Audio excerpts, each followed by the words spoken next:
Hello, I'm Isaac Hayes III, founder and CEO of Fanbase. Listen to what I'm about to tell you.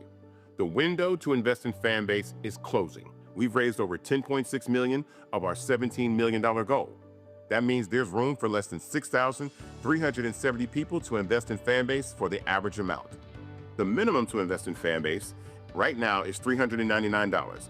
That makes you an owner in Fanbase today. Go to startengine.com/fanbase to invest. Why? Because current social apps have taken advantage of users for far too long, with content suppression, shadow banning, harmful racist content, and no real tools for monetization and equity. Fanbase has over 1.4 million users and counting, allowing anyone to reach all their following and monetize their content from day one. Social media is the new TV, and whoever owns the apps that distribute that content have the opportunity to own potential billion-dollar companies. While big platforms with uncertain futures are failing to serve their users, Fanbase is stepping up to fill the gap. Don't wait until it's too late.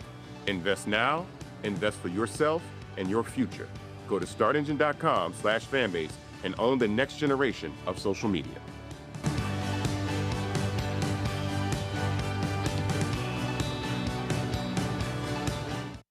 Folks, Black Star Network is here.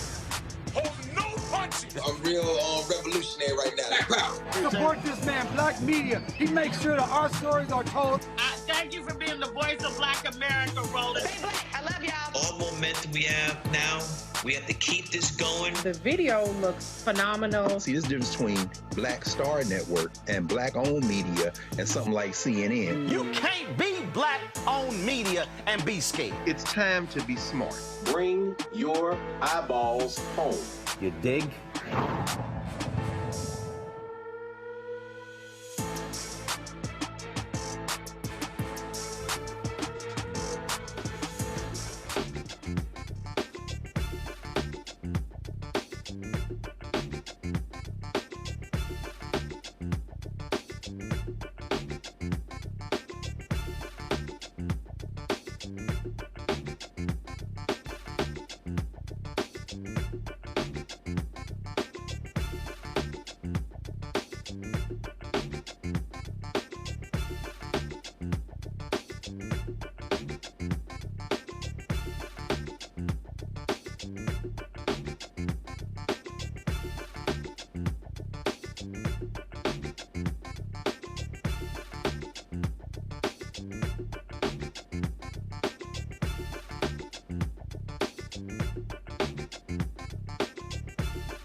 What's up, folks? Today is Friday, May 30th, 2025. Coming up on Roland Martin Unfiltered, streaming live on the Black Star Network.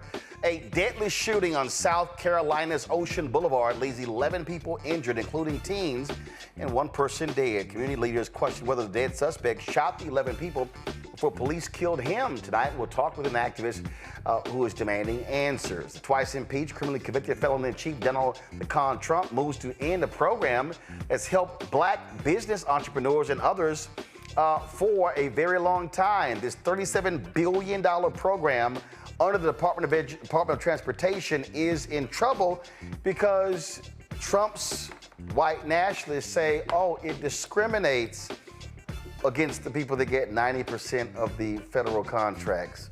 Really? Is that what we're doing? Also, on today's show, young black conservative who came on my show a couple of years ago, building a school in Georgia, he's now mad and upset that a job program in his Georgia town has now been wiped out. He's demanding local and state leaders replace the money to save the jobs, and he's demanding that if they don't do it, we get new leadership. But he was the same one who was skinning and grinning at Trump's Black History Month reception. Guess who cut the money? Donald Trump. Oh, y'all know I got a few words to say about this. Also, what are the future of charter schools in this country? The Trump folks are very supportive of it. You got school choice passed in Texas, which really is a scam. We're going to talk, though, about this from an African-American point of view with the CEO of the National Charter Collaborative. So we look forward to that in our Education Matters segment. And I told y'all, I was watching the History Channel. They were talking about Texas independence. All this conversation, literally no mention that slavery was the dominant reason for Texas independence. So why is the History Channel pushing a docuseries that doesn't tell the truth about history? I'm gonna talk to renowned historian Gerald Horne, who wrote a book about Texas independence called The Counter-Revolution of 1836. Folks, it's gonna be a hot show. Y'all better buckle the hell up, because it's time to bring the funk on Roland Martin Unfiltered on the Black Star Network. Let's go. He's got it. Whatever the miss, he's on it. Whatever it is, he's got the scoop, the fact, the find. And when it breaks, he's right on time and it's rolling. Best believe he's knowing. Putting it down from sports to news to politics. With entertainment just for kicks, he's rolling. It's on go, roll, roll, y'all. It's Roland Martin, yeah. Rolling with Roland now. He's funk, he's fresh, he's real, the best, you know he's Roland Martin now.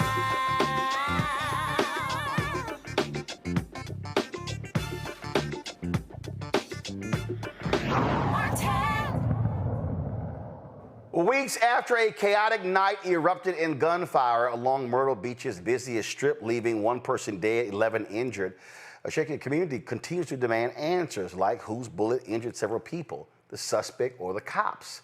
Newly released dashcam video from Myrtle Beach Police shows the deadly officer-involved shooting that unfolded just after midnight on April 26 along the popular Ocean Boulevard, when 18-year-old Jarius Davis pulls out a gun, fires 4 shots into a crowd gathered on the sidewalk. Within seconds, Officer Brandon O'Rourke returns fire, firing 5 rounds and fatally striking Davis. The 3 officers involved were placed on paid administrative leave per policy. Brandon O'Rourke, 7 years on the cop, Muhammad El Helwi, 2 years as a cop, and Jeremiah Johnson, 4 years on the force. All have since returned to duty as they continue their investigation, with a final report expected by June 26. Joining us right now is John Barnett, who is a civil rights activist who is also demanding accountability, plus 15-year-old Serenity Chavis, who was shot in the leg that night and is speaking about what happened along with her mother, Kendra Malloy. Glad to have all 3 of you here. So first of all, John, I want to start with you. This is where I am. So you have this shooting. What ballistics report has been done? So are you and others suggesting that the people who were injured, they were all not injured as a result of this shooter. That's correct. That's correct, Roland Martin. And again, thank you for having us on your show again. Yeah, this is spring break, average age 12 to 17. Apparently, 18-year-old had some beef or some words with some other young Afro-American males, and he pulled out his gun. Police stated that he began to shoot. There was 2 or 3 officers behind him, and they began to shoot at him. And unfortunately, 11 people were shot. My law office, Hunter and Everett, in Charlotte, I'm not a lawyer, I'm an activist, they accepted 3 of the cases. So there were multiple people shot. Serenity is one. She's 15 years old. She now is in a wheelchair. She's going back and forth with the crutches. She lives in Laurinburg, North Carolina. She doesn't even live in Myrtle Beach. The other family is Miss Patricia. Her son is named Xavion. He's 13 years old. He was shot 3 times. He was walking with his dad in front of his dad. His dad also got grazed by a bullet as well. Xavion's bullet was removed, and the bullet was immediately taken to SLED in South Carolina. And the bullet in his arm, they cannot take it out, Mr. Martin. They actually said that if you remove it, it may mess up a nerve. So you got a 13-year-old kid from Martinsville, Virginia, who has a bullet in his body right now because I think of some carelessness of the cops. And I understand they needed to disarm the individual or take him down, but just shooting in a crowd of, spring break, average age 12 to 17, is just a lot. So we've been asked for answers. I asked for 4 things real quickly. I asked for the officers to be unpaid leave because I think there's some carelessness going on, and that's why they're so quiet. This happened April 26th. I asked for counseling for the 11 victims. 11 people were shot when they aspired to go to Myrtle Beach for funnel cake and ride some amusement, ride the rides of the amusement park and enjoy the water. And they came back home with bullets in their bodies. Second thing we asked for was a meeting with the chief of police. She entertained it. Then she kind of going back and forth. And now SLED's involved. So SLED wanted to meet with me, and they declined to do that. So first of all, what is SLED? People don't know what is SLED. Oh yeah, sorry. It's a special unit. It's like the SBI. Got it. SLED. Yeah. A lot of people don't know what that is. North Carolina, we got the SBI. Georgia got the Georgia Investigative Services, and there's SLED. So that's a higher department that's supposed to investigate officer-involved shootings in particular. And the 2 of the things I asked for was, I asked for counseling, I asked for unpaid leave, asked for a meeting with the chief, and for the body cam to be released. So after 33 days, they had this big climax. They're going to release the video yesterday, and only showed a small video from the body cam, not the body cam, from the dash cam of the car. So in Myrtle Beach is a very popular spot, one of the most richest counties in South Carolina. It's probably the only tourist attraction in South Carolina because nobody goes to South Carolina pretty much for anything, even though I'm from there. They have about 2,000 cameras downtown, Mr. Martin. They have Marriotts and they have coffee shops. And it's like literally, the reporter told me they have 2,000 cameras down there. So to just release just one and not show us what we asked for was the body cam, which is the officers shooting in the crowd. We have yet to get that. And we know that that young man, before he was taken down, may he rest in peace, 18 years old, we know that he didn't shoot all 11 people. And those are the answers we're trying to get. And if they're responsible for that, then they need to just say that. And I think prolonging it is not a good thing. I told them today as I close, I can't go to NASCAR and shoot 11 white people and think I'm going to go home. I'll be in jail right now, especially if the kids are 13 and 15 years old. I really believe I'd be in jail right now. And that's a fact. Serenity, that obviously had to be a shocking, stunning night. Here you are, just trying to enjoy a night out. The next thing you know, you're in a hospital. Yes, sir. So what do you recall happening that night? All I remember is me just standing there trying to go into, it was like a pizza place, and they sell ice cream there too. And I remember me trying to go in there, but the man closed the door in my face, so that he was like closing the shop down. And I know I just turned my back to go, like going towards all the hotels, and I just hear gunshots, and I just start running, and I just hit like a strong wind, just hit the back of my leg, but I'm still trying to run. And then I just look down, and I just see a pile of blood everywhere, and I just drop, and I start screaming for help. and the officers came. There was the one that shot me stood in front of me and told me that he was sorry, and then that's when they started putting like the tourniquet thing on me, and they took me to the hospital, and that's it. That was it. Again, so the fact that you don't know who shot you, was it the suspect, was it the cops, has to be unsettling. This is a fear that a lot of people have, cops indiscriminately firing that and then hitting other people and not the person. That's correct. That's correct. How are you? Are you still suffering from injuries, or are you completely healed from the shooting? Not yet. I'm still on crutches. Still on crutches. Still on crutches. Yes, sir. We certainly hate to have to hear that, and hopefully y'all are able to get some answers real soon from this, because that has to be traumatic for anybody to have to go through and endure. Mm-hmm. John, final question. Have they given y'all a sense of when they're going to wrap this up? Yeah, I told them it's going to take 60 days, 90 days. They told us within 60. Today is like the 34th day. Still no counselors, therapists for the victims. A partially released video. I did, and what's interesting is that 2 days ago, I staged a press conference, and I said I wanted unpaid leave. I don't want these guys sitting on the beach relaxing for 35, 34 days. And ironically enough, just yesterday, all 3 officers have returned, literally 48 hours after our press conference. So now they're back at work, business as usual. And so we're going to, stay on their backs and get some answers. But hopefully within the next 30 days, we should have something. But in the process of that, Trinity has to go, graduate with crutches. Xavion is in Martinsville, Virginia. He's got a bullet in his body. These kids got to graduate. And one of them that's very sad, I've been in conversation with one mother named Christy, I believe her name is, and she said her son was shot and he had a full scholarship. I think he was shot in his side. So it's very, very traumatic experience for all of them. Something they'll never forget. Indeed, indeed. All right, folks, we certainly appreciate it. And let us know what happens next. Sure will. Thank you. And Mr. Martin, I want to let you know, I'm enjoying your book that you autographed for us. So I want to make sure I tell you that I'm enjoying your book. I certainly appreciate that. Thanks a bunch. All right, thank you. Have a great day. Folks, let's talk about a case out of North Carolina. Attorney Ben Crump, Bakari Sellers, and others involved with that, where you had a black man who was shot and killed, Tyrone Mason. He died in a car crash. Now, what's crazy is that the DA is not trying to bring charges against the officers. And so this is a story right here that is from the Spectrum Local News. Go to my iPad. And so it says that Mason's mother and others gathered, this took place yesterday.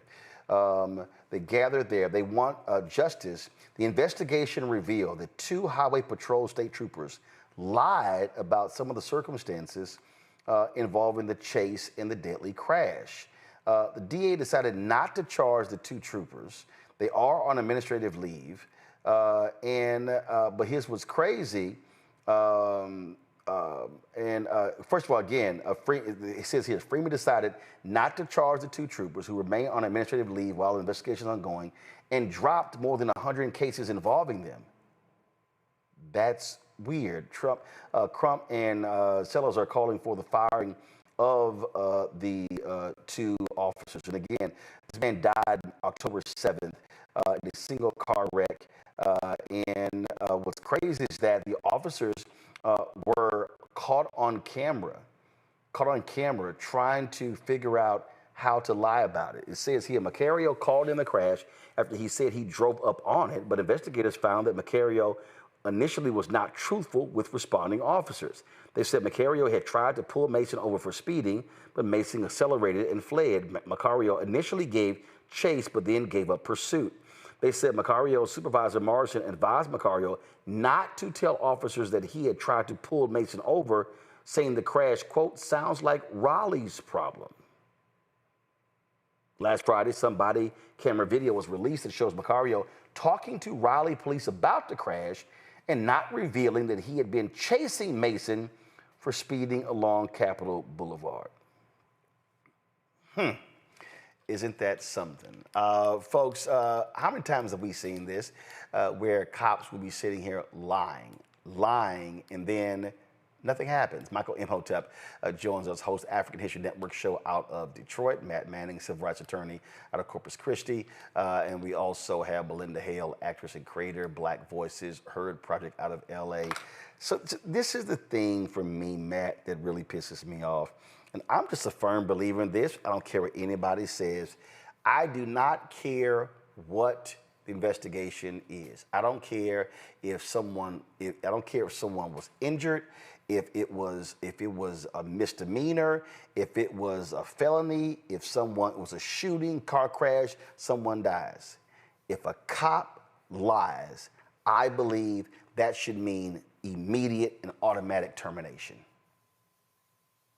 Yeah, but beyond that, I mean, look, they say the grand jury can indict a ham sandwich, right? It's very easy to get an indictment. And in fact, I met someone today who sat on a grand jury that I presented to. I didn't remember him from that context, but he mentioned to me he'd sat on the grand jury, meaning, people present to grand juries all the time, and they explain to them the way it works is the prosecutor goes in and the state is the only entity that has the right to present to the grand jurors. I tell you that because what I don't understand about this case is how they not only didn't terminate these guys, but how they didn't go in and charge them with the equivalent of, false statement to law enforcement, or it would be not really be perjury, most likely because it wasn't in the court context, but any kind of dishonesty crime. That's why you have these crimes on the books.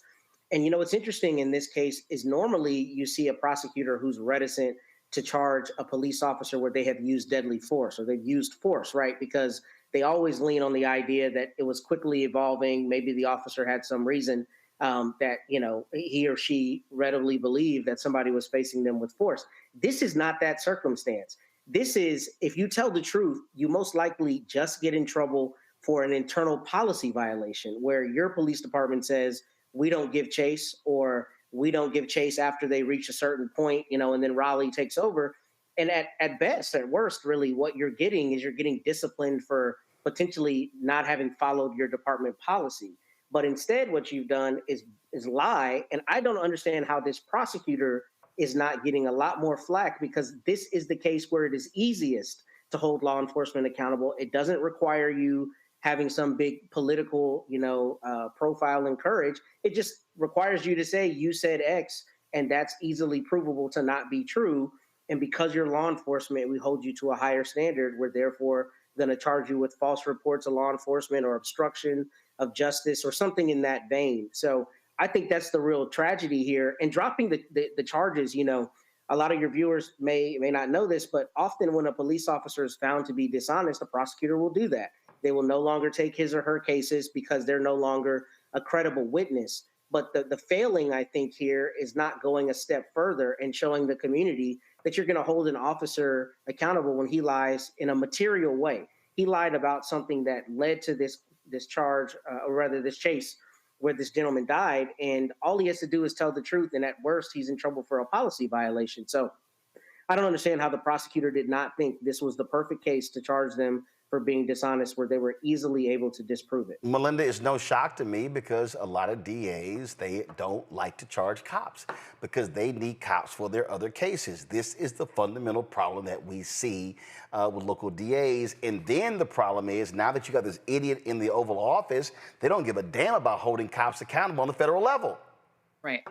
And as you said before, we've seen cases like this before where cops try to fabricate situations to justify their actions. And as you also just said, I was going to mention, Trump administration has already talked about giving police officers full immunity for quote unquote doing their job. And so it does come into question, when is accountability going to be a part of the conversation? Is honesty a part of the job description at all anymore? So I'm not, unfortunately, surprised by this. It just makes me wonder how many more times we're going to see this. Michael? Yep. Michael? Yeah, this is a very disturbing case when you look at this. I looked at the article from Spectrum News, the 180 cases involving this officer Macario were dropped by the prosecutor. So that right there, that is another investigation should follow that. And then also his supervisor, from the same article, it said the supervisor, Macario's supervisor, advised Macario not to tell officers that he had tried to pull Mason over, saying the crash sounds like Riley's problem. So to me, that sounds like withholding evidence at the same time. Right. So this is mind-boggling, but I'm glad Benjamin Crump is on this case exposing this. And this is in the era of Trump saying he's going to unleash the police, which was a campaign promise. He said that in April 2024 in Wisconsin on the campaign trail. Okay, and his Department of Justice, when they're backing out of consent decrees with Louisville and another jurisdiction, this is opening the floodgates for police to think they can do whatever they want and get away with it. Oh, that's exactly what it is. And so, I mean, folks, this is why we do these stories. They need attention. Unfortunately, you don't see a lot of this. And we saw what happened with Ronald Greene, Louisiana, when those state troopers lied about what happened to him. They claim he died in a car crash when they actually viciously beat him to death. And you have not seen justice served in that case as well. So that's exactly what we're dealing with here. All right, folks, got to go to break. We come back. Education Matters segment. We're going to talk about the future of charter schools, specifically as it relates to African Americans. And we'll talk about that. Plus, a black conservative in Georgia was skinning and grinning along with the other members of the Help at Trump's Black History Month reception, is now angry about a jobs program being shut down.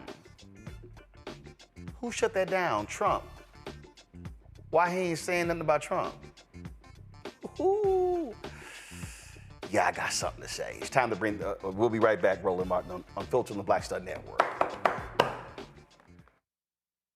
This week on A Balanced Life with Dr. Jackie, we're talking all things faith, family, and fatherhood.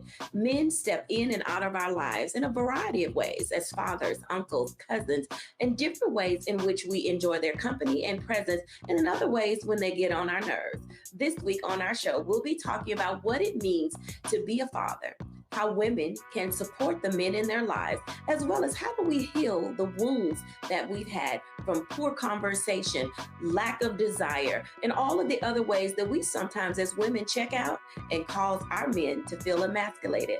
That's all this week on A Balanced Life with Dr. Jackie.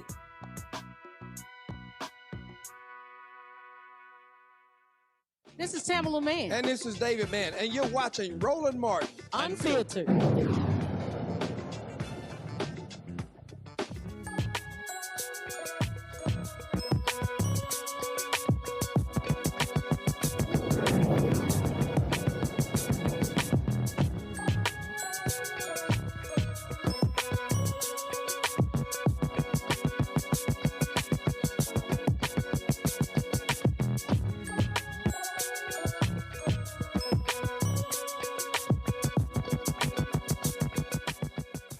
Folks, in Oklahoma, they tried to launch a religious charter school. Well, the Supreme Court voted 4-4. As a result, that cannot move forward. Justice Amy Coney Barrett recused herself because she had a close relationship with someone who was involved in that. As a result, that has folks, again, talking about the future of charter schools. You have an administration that claims they support school choice. You've got Republicans in Texas who just pushed through a massive so-called school choice bill that I actually call a scam bill. And we're seeing this, and there are lots of issues that are around charter schools, the effectiveness of them, but also the impact for African Americans. Naomi Shelton is the CEO of the National Charter Collaborative. Glad to have her here. So Naomi, first and foremost, the thing here is that religious charter schools, look, that violates the separation of church and state. But the reality is this is a 4-4 decision. If somebody in another state decides to open a religious charter school, that's going to get sued. It's going to go up. And Amy Coney Barrett won't have to actually recuse herself.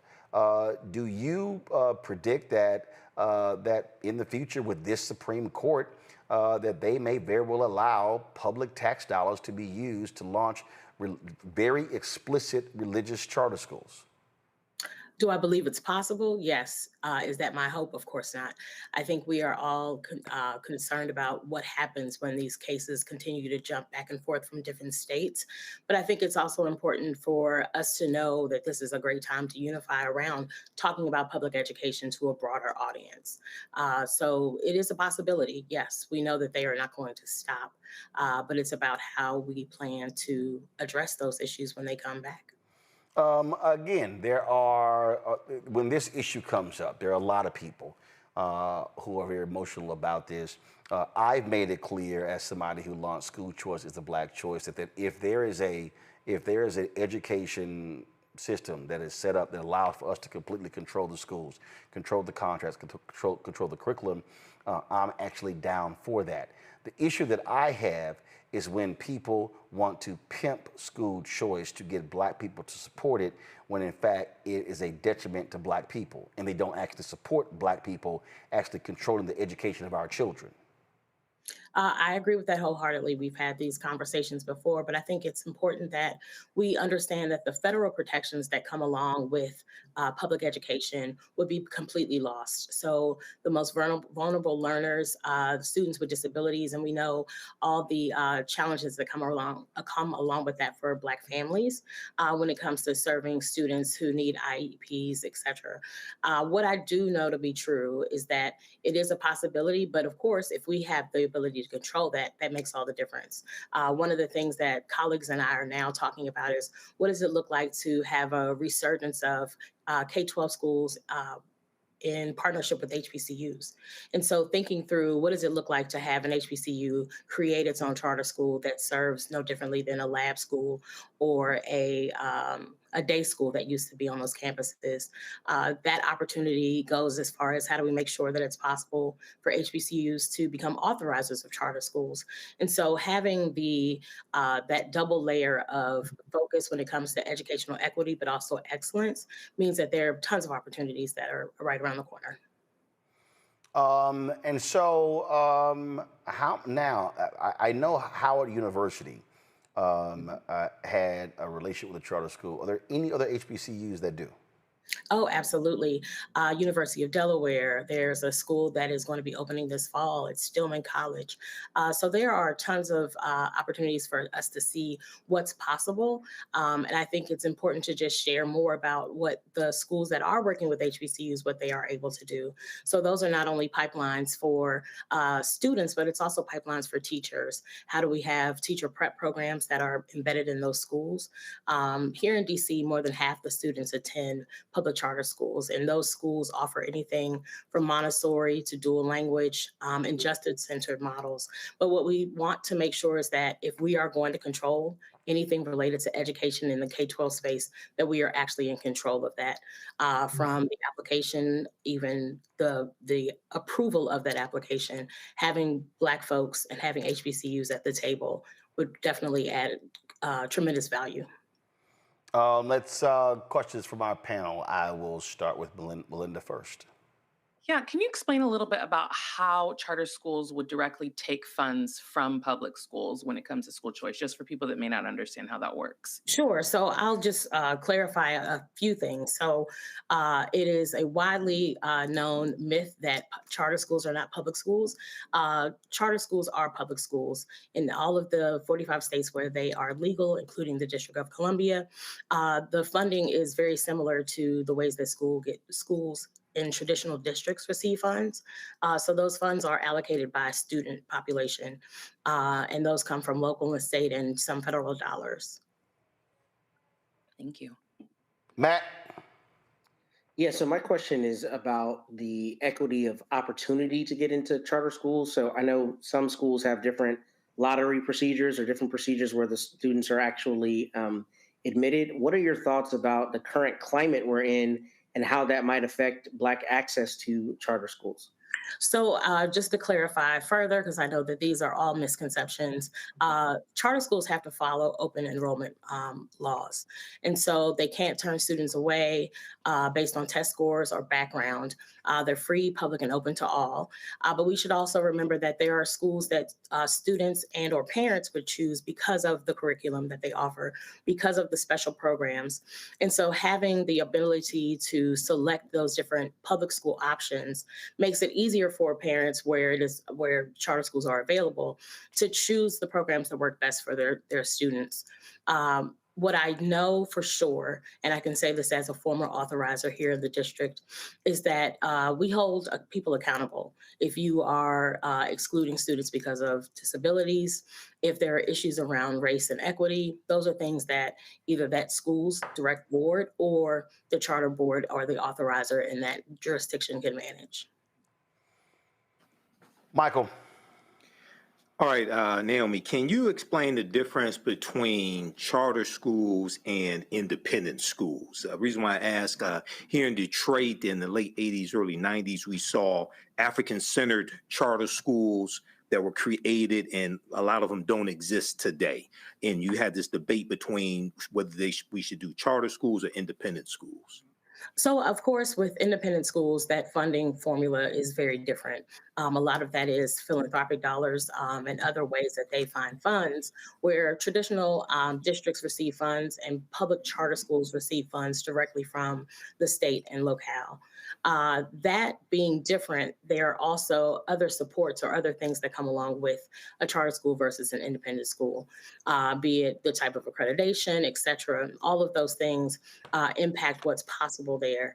But when it comes to charter schools, what I have appreciated about this space is the ability to have folks dream up the possibilities. Like you said, having an Afro-centered school, having a social justice focused school, having a school that's thinking about the arts, humanities, those are things that we can build for ourselves. Okay, thank you. Are you seeing in this climate, are we seeing, I mean, obviously, when it comes to the notion of school choice, you have far more Republicans that are believing in that. But again, they want it for a different reason. For me, I believe many of them want it for white suburban parents. They want to open those floodgates for them to go to private schools. And we also know that those private schools, they're not increasing the seats. And so the people we know from Arizona, the people that have taken advantage of these programs are people who are already sending their kids to private school. But are you seeing African Americans see this as an opportunity for us to be able, like, if the system is going to get, if it's going to get put in place, are you seeing black folks say, okay, fine, now let's step in and let's control the education for our kids?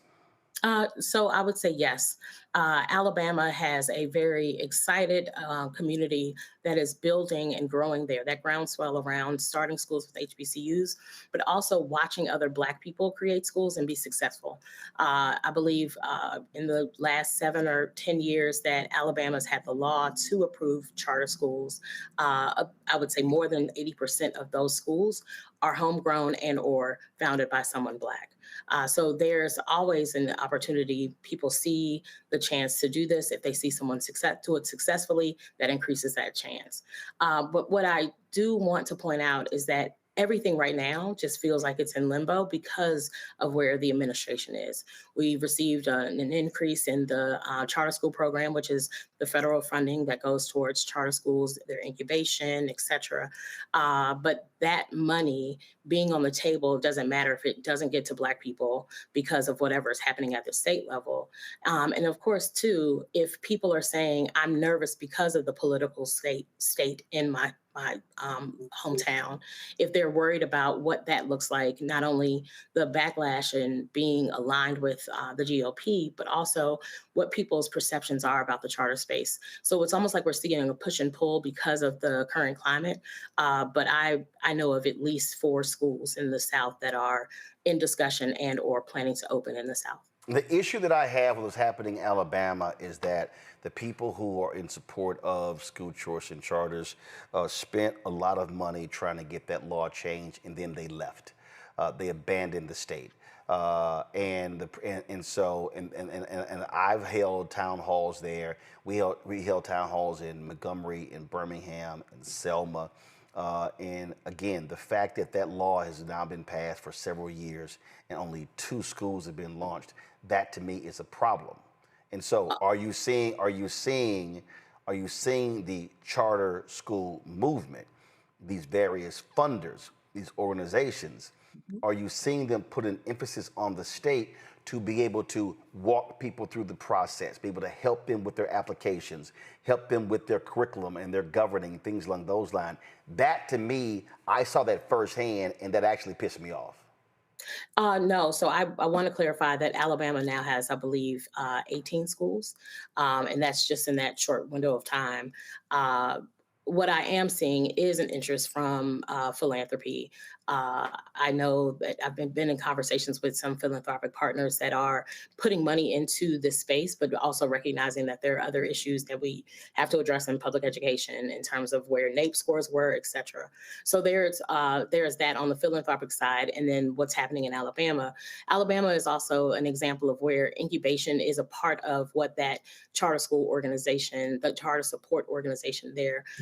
So New Schools for Alabama is focused on not only the support of the existing schools, but anyone that is looking to incubate an opportunity. That in and of itself, and what is happening with HBCUs there is happening because of that charter support organization. We have the same thing, and it looks a little different, but here in DC, we also have folks that work on incubation of schools, and what does it look like to continue that support beyond that. Organizations like mine, the National Charter Collaborative, also support single site charter leaders of color. We work directly with small networks, anything less than 5 schools, to not only think about building community for them, but also the capacity of those leaders to sustain themselves, which then gives, again, people the opportunity to see that that is happening and that is something that they can also pursue. Question, I have been asking this question for years and nobody can seem to give me an answer. How many black, not black run, how many black controlled charter schools are there in America, and what state has the most? So I would say data-wise, because of revocations, et cetera, this number is probably going to change. But in terms of Black, Brown, and Indigenous-led schools, there are more. I know. No, I don't want to know Brown. I don't want to know Indigenous. I want to know Black. Black. So there are 75% of the schools that are led by people of color are led by Black people. So I could do the math for you, but I was an English major. So I'll say overwhelmingly the number of schools, which is in the high 500s, 75% of those are run by Black people. Now, okay. Now, again, this is where when you say run by Black people, what I'm talking about are Black people controlling the school. I would say an overwhelming number of those schools are also Black controlled. You could see Friendship Public Charter Schools here in DC, the schools that I named in the South. I know Clarksdale Prep, which is in the Delta of Mississippi. That school is Black run. And a lot of these schools are not only Black run, but run by HBCU graduates. You see that their boards consist overwhelmingly of Black people. So yes, they do exist. I will actually get those numbers for you. Yeah, and the reason I think it's important to get those numbers is because that's also a part of this whole piece, because what I believe you have to model. And so I have traveled this country dealing with this. I've been to Sacramento, I've been to Tulsa, I've been to Houston, been to Dallas, been to Alabama, we've been to Georgia, we've been to Philadelphia, we've been to Florida, we've been to all different places. Indianapolis. And Indianapolis. And the problem that I see, and I say this all the time, that one of the reasons charter schools fail is because they fail from the outset. They fail with weak governance, they fail with weak financial controls, they fail with weak curriculum, and they fail with weak leadership. And so I've always believed that what needs to happen is you need to have individual people and institutions that this is what they do. They know how to say from the outset, how do we ensure from the beginning that you have a strong program, a strong foundation to be able to build from, and then they need to be able to look to existing schools, high-performing schools, high-performing charter networks to know how to model. So if you're looking for a black male successful school, then I believe your organization will be able to say, okay, go here, here, here. And then also, when we talk about the funding issue, that's the issue for me, is that a lot of these funders want to keep funding high-performing schools, which I get. Well, the problem is a low-performing school never goes to a mid, and a mid never goes to a high because they're being starved financially. And so talk about that. What are you saying to funders, and let's be real clear, 99% are white, that look, if you truly believe in charter schools, then you have to put in the resources to get a school to go from low to mid and then mid to high. It can't just be keep funding only the high-performing schools. So having been on multiple sides of this equation, so again, I was an authorizer here in DC. So of course was able to review applications, visit schools, talk to folks interested in developing schools. But there are a ton of things that are wrapped around that. I've also worked for a large charter network, one of the largest in the country. And one of the reasons that I do the work that I do now is because I had been at the authorizer seat to see what happens when you don't support schools, when schools don't have a strong start, and making sure that if they aren't able to get their feet under them, what organizations we need to connect them with? So my organization was founded in 2016 because of the very thing you're talking about. Disproportionately Black schools and Brown-run schools are the ones that are closed. And usually those are schools that are single site or community-driven schools. So there are incubation programs, of course, but my organization also has a fellowship that allows for folks that are pretty much siloed in their city, state, or region, and connecting them with other leaders. So 9 other leaders, a total of 10 leaders, having the opportunity to share best practice, to do communities of practice, and think about what are the professional development needs that they have, and evolving that over time. We also do make those direct connections with schools because of the work I've done on the authorizer side and now on the support side, having folks reach out to me to say, hey, if you know of any Montessori schools, we'd love to get connected with them, making sure that the folks that are doing this work are doing it with not only fidelity, but also with the spirit of having a community-focused school. And I'd also like to say that in the case of what I say to funders, it is really focused on if we want to demonstrate that charter schools are a viable option for families, we have to make sure that we are supporting the ones that reflect the communities that they want to serve. I, time and time again, have those conversations, not only from the seat that I sit in now, having worked for a large network and been an authorizer, just thinking about what does it look like to make sure that the incubation that they receive has that extra layer of understanding of the community that's available to them. So oftentimes I'll have folks like the DC Alliance or the authorizer here have me talk to budding school leaders and talk to and have regular engagement with existing leaders to talk about where and how they can be helpful. Last point here, and that is, and I have been very vocal about this here, I believe that if you do good, then you continue to do good, and if you do bad, your ass gotta go. I have said to a room full of white charter folk at the National Charter Alliance National Convention that my greatest problem is that y'all don't call out trash as horrible charter schools that are doing a disservice. The kind of charter schools that are paying leaders $300,000, $400,000, $500,000, and they're only over 500, 1,000, 2,000 students, and how they are basically suffocating, scamming, and cheating these kids out of the money.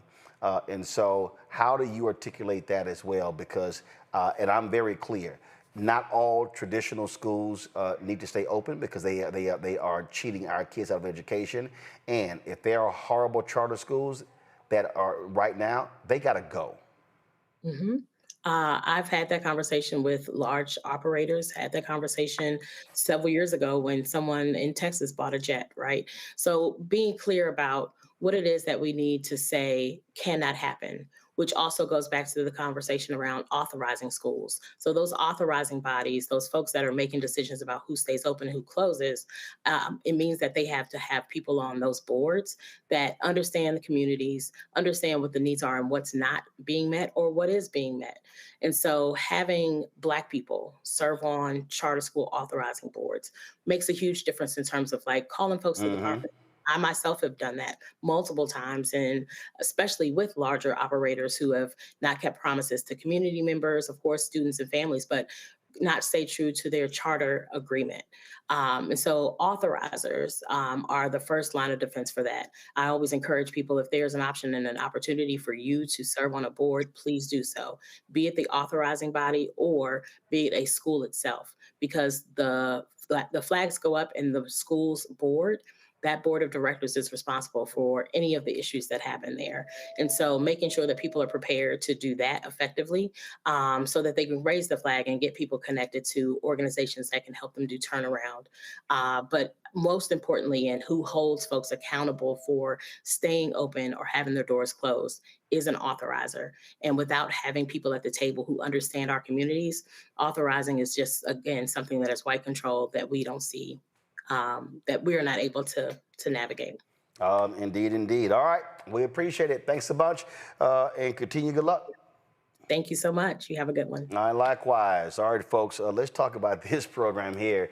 We always talk about the money, follow the money. Well, the Trump administration is moving to dismantle a landmark federal program that has supported minority and women-owned businesses for more than 4 decades. This could have major consequences for Black entrepreneurs and the people that work for them. The Department of Justice has filed a proposed settlement to end the $37 billion Disadvantaged Business Enterprise Program.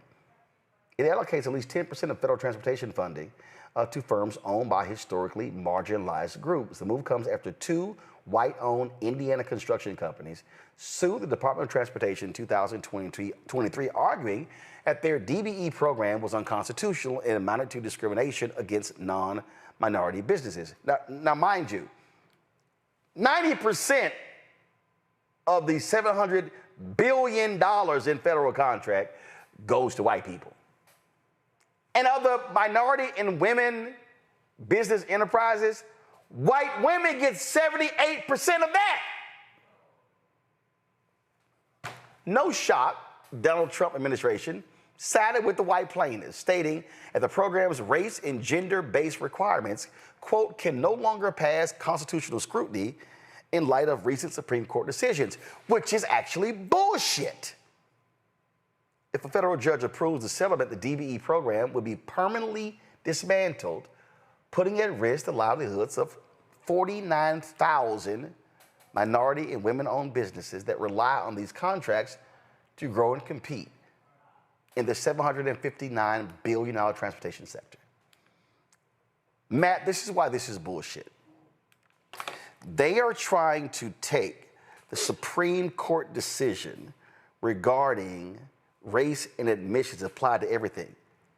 That's bullshit, Matt. The Supreme Court is on record as laying out the parameters of affirmative action in contracting in previous decisions. So this college admissions ruling should have no bearing on the other programs, which the Supreme Court has already established precedent. Now, they can always overturn that precedent, but to say that the college admissions Supreme Court decision now impacts every other is a lie. Which is exactly why they're framing it this way, to try to extend or modify the law. There's a rule in the federal rules of civil procedure that says you can try to modify existing law in certain circumstances, and that's what they're trying to do. They're trying to engraft that upon any issue where there is a racial component to it, or they think there's an affirmative action component to it, and they're trying to take that logic and attack every single thing, a la Edward Bloom, which we know he's doing and others behind that movement are doing. And I have really 3 thoughts on this. The first is, I had a conversation this week. I didn't realize that she had said this, but Nicole Hannah-Jones apparently said something I think very profound that's appropriate here. She said, what you're seeing the language of civil rights obviously being co-opted by white plaintiffs trying to turn things on their head. And that's exactly right, because if you look at this complaint, in this complaint, they cited that, quote, disfavored groups are being disadvantaged by, quote, preferred racial groups. It's crazy that they would frame it that way because they're calling the white people here disfavored. But just like you said, the imbalance is so egregious. I mean, 90% of that $7 billion is going towards white firms, then it stands to reason that is de facto the favored group. So to use that language is to turn it on its head and to try to extend that law. But the other thing about it that's bogus is that the Trump administration is apparently on record in this court filing saying that this was patently unconstitutional. Now, Roland, every day of the week, they file some asinine lawsuit that is patently unconstitutional, or really, he files an executive order that on its face is unconstitutional. We're seeing the courts continue to say they're doing things unconstitutional, and they're talking out the other side of their head this time when they say that this is unconstitutional, and that's why they're ending the program. So there's not only cognitive dissonance, but there is flat out dishonesty because they choose to do things that are unconstitutional when it's ideologically consistent with what they want to do. And otherwise, they're trying to beat the drum the other way. And you cannot have that. Michael, you remember this bullshit right here? The Platinum Plan. Opportunity. By achieving historic employment levels for Black Americans as well as increasing access to capital for new businesses, Trump has been committed to ensuring all Black Americans can achieve the American dream. Remember, he claimed 3 million new jobs, creating 500,000 new Black-owned businesses, increased access to capital in Black communities by almost $500 billion, blah, blah, blah, blah, blah. All the Black economic empowerment and access to capital. Oh, I'm gonna do all of these things, and this and the other. And oh, look at this here. Oh my goodness, fueling access to capital for Black-owned businesses. Oh, look at this here. He said, make the Minority Business Development Agency permanent. Appoint its leader to the Assistant Secretary of Commerce level. Create a sub-office of African American Affairs and engage with private sector advisors to ensure real-world plans and solutions. Oh, look at this here. Increase the number of Black-owned contracting businesses, financial services entities, and private equity investment funds through regulatory reform and up to $40 billion in government funding alongside traditional private investment. Oh, that was all of the things that he was sitting here touting that he was going to be doing. And boy, look at this right here. He said he was going to seek infrastructure funding that will lead to widespread growth in the annual $500 billion federal contracting opportunities. Look at this here. Grow minority-owned businesses with additional tax cuts to stimulate hiring and investment. We said it then. And then all these Negroes, Ice Cube, he met with the Trump people and y'all dissed Cube. What did I say to Ice Cube? They full of shit, Cube. Don't buy the bullshit, Cube. They lying. We said that. We called it out. And all these little Negroes, and I'm going to talk about some of them, the help. I call them the help. And that's right. I'm talking about you, Michaela Montgomery. I'm talking about you, Sharice Lane. I'm talking about you, Pastor Darrell Scott. I'm talking about David Harris. I'm talking about King Randall. I'm talking about Joseph Pinion. I'm talking about Terrence Williams. All you Simple Simon Negroes who were at the White House Black History Month reception, y'all just skinning and grinning. Y'all just happy to be in the house, thinking y'all doing boots on the ground when they were sitting here tap dancing on your goddamn heads. Roland, I call that the Fool's Gold Plan. We talked about this on your show, October 2020. That's when I made my first appearance. I've been on your show for 5 years. I call that the Fool's Gold Plan.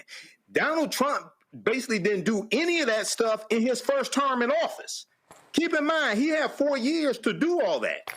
He basically did none of that. And he just signed an executive order at the end of March 2025 to kill the Minority Business Development Agency that he promised in the bullshit Platinum Plan that he was going to make permanent.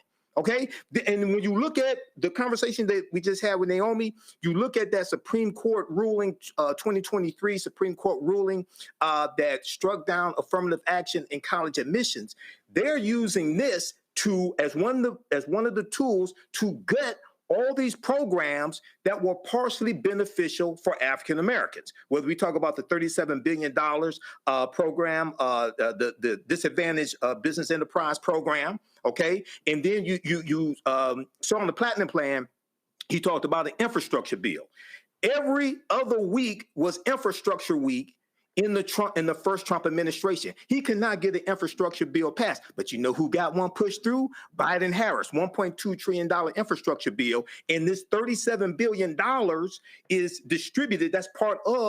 It's distributed in that $1.2 trillion infrastructure bill. So when you go through, and I encourage all the people that you just named, Google, how have the policies of the Biden-Harris administration helped the Black community? One of the documents that comes up is about a 36-page document that takes you through all these. The fastest growth of Black-owned businesses in the last 30 years happened under the Biden-Harris administration.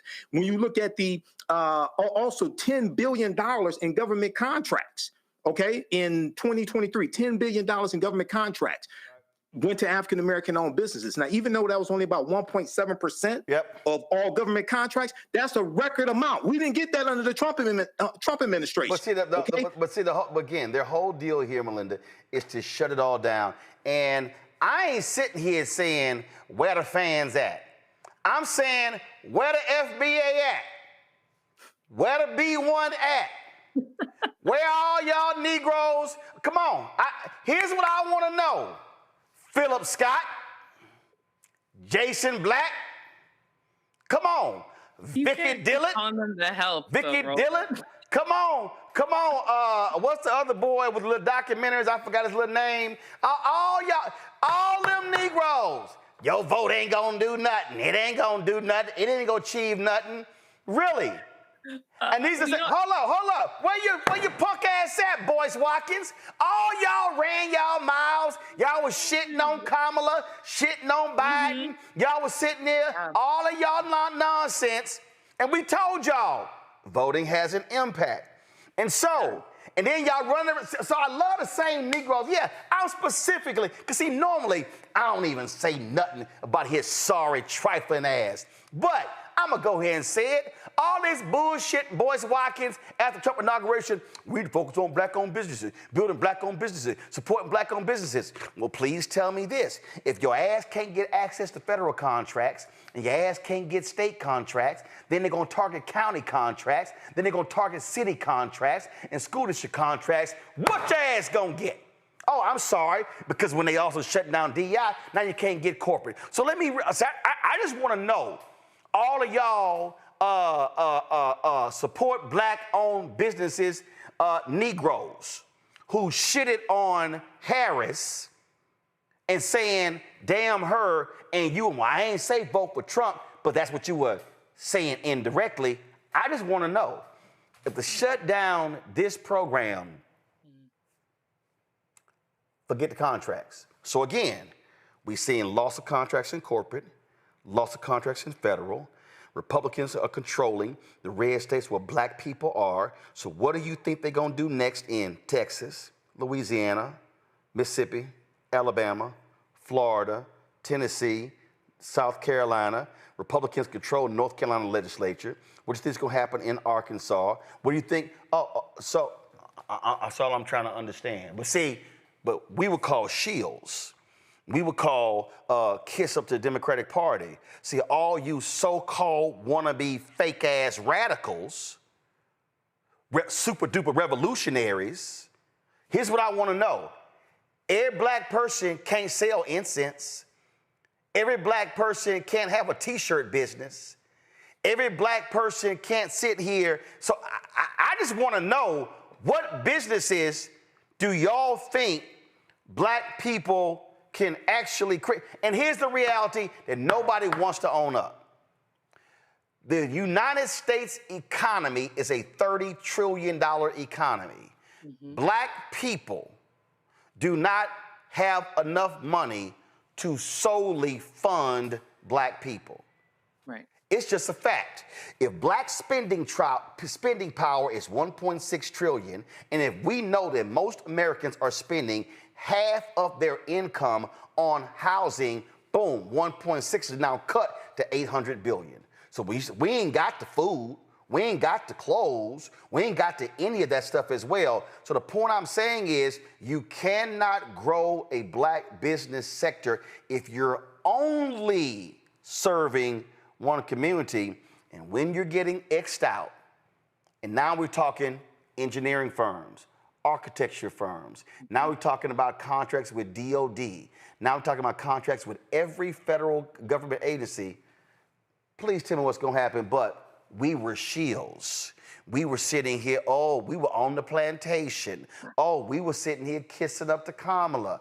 All this shit has happened, and we ain't even hit the 6-month mark of this white supremacist administration. Mm-hmm.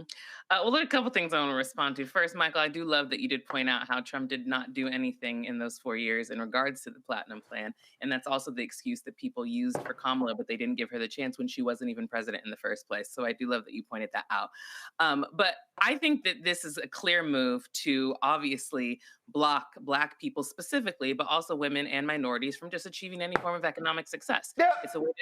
It's just a way to strip away the support that we need to level the playing field, because they don't want us to level the playing field. They want to gaslight us to make it seem like we don't have enough money, we don't have the infrastructure, we don't have the good businesses. Sustained. It's a way for them to continue to control us. And the reality is that we've had generations of exclusion and discrimination that have kept us from allowing our Black businesses to succeed. And that's exactly why they are getting rid of this help, because they don't want us to surpass them in any way. They don't want us to achieve any form of success. Do all y'all on the show, do y'all remember? Let me just go ahead and pull this up, because I think a lot of people just seem to forget. So just in case anybody is sitting here saying, you know, I don't know about all that role, just go to my iPad. See, if y'all go right now to YouTube and type in Roland Martin defund Black America, you are going to see these are the segments that we did. We've done thus far where I said Trump wants to defund Black America. Oh, I laid it all out. I'm sorry, what is this right here? Oh, this is called White Fear, how the browning of America is making white folks lose their minds. Everything in this book I've been saying since 2009. The book was published in 2022. You can get it on Audible as well. Oh, I'm sorry. What was I saying in this book? They're going to be attacking every single economic program that Black people have been able to participate in. Oh, and let me be real clear. I'm not saying those programs have been amazing, have been great, have been wonderful. My point is they actually exist. Last point I'll make before I go to break, this is also for you Simple Simon some bitches out there who was sitting here talking all this shit, calling all this out. Y'all saying, well, see, all that stuff, that ain't got down to the brother and the sister in the hood. That's also a lie. Because you know what? When you own a Black-owned business, you're likely going to be employing Black people. That means somebody not only is a VP or a COO, a salesperson, they also might be an assistant or a receptionist. That means that they now have a job and they are also funding other family members. It also means that, well, where else are you going to go? Oh, those same Black-owned businesses are funding Black institutions. Those same Black-owned businesses are creating economic opportunities and funding HBCUs. They are tithing in churches. They are supporting Black organizations. Oh, I'm not talking just about the Divine Nine. I'm not talking just about Alpha and AKA and Delta and Omega and Kappa and all the Divine Nine. I'm not talking just about Prince Hall Mason. I'm not talking just about the Lynx or Jack and Jill or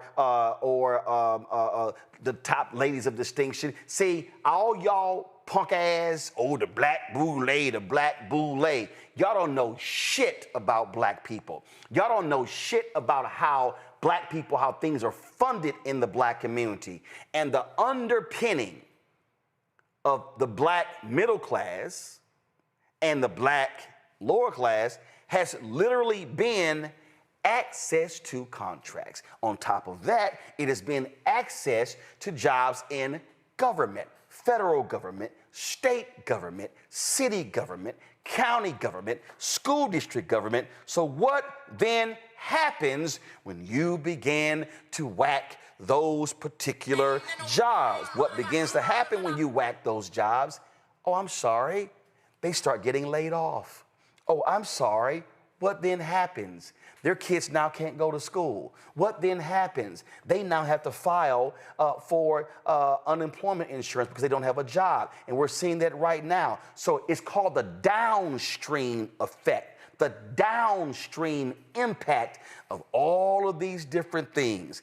And all y'all simple Simons. Oh, I remember Umar saying that vote ain't gonna get you nothing. Really? Okay. Gotcha. All y'all, all them people y'all listen to, all running their mouths, feeding the algorithm, feeding on Instagram and TikTok and Twitter and Facebook and YouTube, and y'all sitting there going, see, you a sellout. Say, yeah, you a sellout. You a sellout. And we told y'all asses this was going to happen. We told you exactly what they were going to attack. And here's the worst part. They fucking told you to. They gave your ass a nearly 1,000-page document, and they told you we coming after all your shit. And y'all run the fuck around with your little, talking Black Wall Street, Black Wall Street. Oh, yeah, we need to give back to Black Wall Street. Well, tell me this here. How you gonna build some shit without some contracts? See, y'all, the same simple Simons. Oh, yeah, see, you got $350,000 from the Kamala campaign. And yeah, you got that. It's called advertising. You know who also got advertising? Disney, Comcast, Sinclair. I could go down the damn line. All media companies live on advertising. Oh, I'm sorry, so if I got a media company, I can't get advertising, so I'm supposed to do shit for free, run ads for free? Really? So when Netflix is running ads on a Fox, what? So Fox get to charge them for ads, but I can't charge them for ads? Is that how this works? Oh, I'm sorry. So how did we just buy our new vehicle for $276,000? How do we pay for the insurance for $20,000 a year? Oh, it's coming from advertising contracts. That shit's called business. So can we just go ahead and cut to the chase? The real reason that people are talking all this shit, a bunch of them simple Simons, because they actually don't have businesses. They've been talking about opening schools now for a decade. See, I'm going there. Because, see, this is what happens when you listen to people who don't know shit they talking. I saw a video earlier, and a sister, she just killed me with the video. She said, don't y'all notice? She said, very few people go from employee to entrepreneur. She said, your ass was never a middle manager. You ain't never seen a P&L statement. You ain't never seen a damn spreadsheet. But now you want to be an entrepreneur because you think a business card says CEO, and now you the boss, and now you running some shit. No, that ain't the case. Oh, I know somebody sitting there saying, damn, dog, you on one. Yeah, I'm on one because we told you, dumbasses, what was going to go down. We told you what they were doing. We told you that they were pissed with the advancements of Black America. We told you they did not like 2043 and the estimate saying America's going to be a nation majority people of color. We told y'all that. So that's why they hate the Haitians in Springfield. That's why they can't stand Black and brown immigrants coming into this country, because they like, nah, this our shit. We told y'all what the scene from the movie The Good Shepherd, when Matt Damon said, when Joe Pesci said, we got this and they got this. What y'all got? They said, we got the United States of America. The rest of y'all just visited. But a lot of y'all chose to listen to chaos agents who are grossly ill-informed. And what are they doing? They snatching it all. What did we just tell y'all? They want to permanently get rid of the Disadvantaged Business Enterprise Program. Yep. Do you now understand that you wiped that out? Now, please tell me how you gonna compete for contracts. You do know that under Trump, they rebundle contracts. So as opposed to having $10 million contracts, which you were then able to compete for, they said, no, make that $100 million contract. Now you can't compete. Oh, I'm sorry, where did that unbundling come from? Oh, that was from Maynard Jackson. That's from Atlanta. You know, the city where Black people were getting 0.0012% of all contracts. 1972, he became mayor in 1973. So what he say? Let's unbundle contracts to allow an African American to become a prime contractor. What does that mean? Well, because the rules say, I cover city government, y'all cover county government. I saw how they actually wrote the rules of various proposals. Yes, I actually saw how they were written. And they would say, you cannot bid on a prime contract unless you have been a prime contractor. So therefore, if you are only a subcontractor, you never can bid on a prime contractor. Maynard Jackson in Atlanta, they changed that when they said, okay, we're gonna break the contracts up. You now can, we're gonna call them 10 prime contracts. You now can bid on a prime, and if you bid on a prime and win it one time, you now can compete for prime contracts in the future.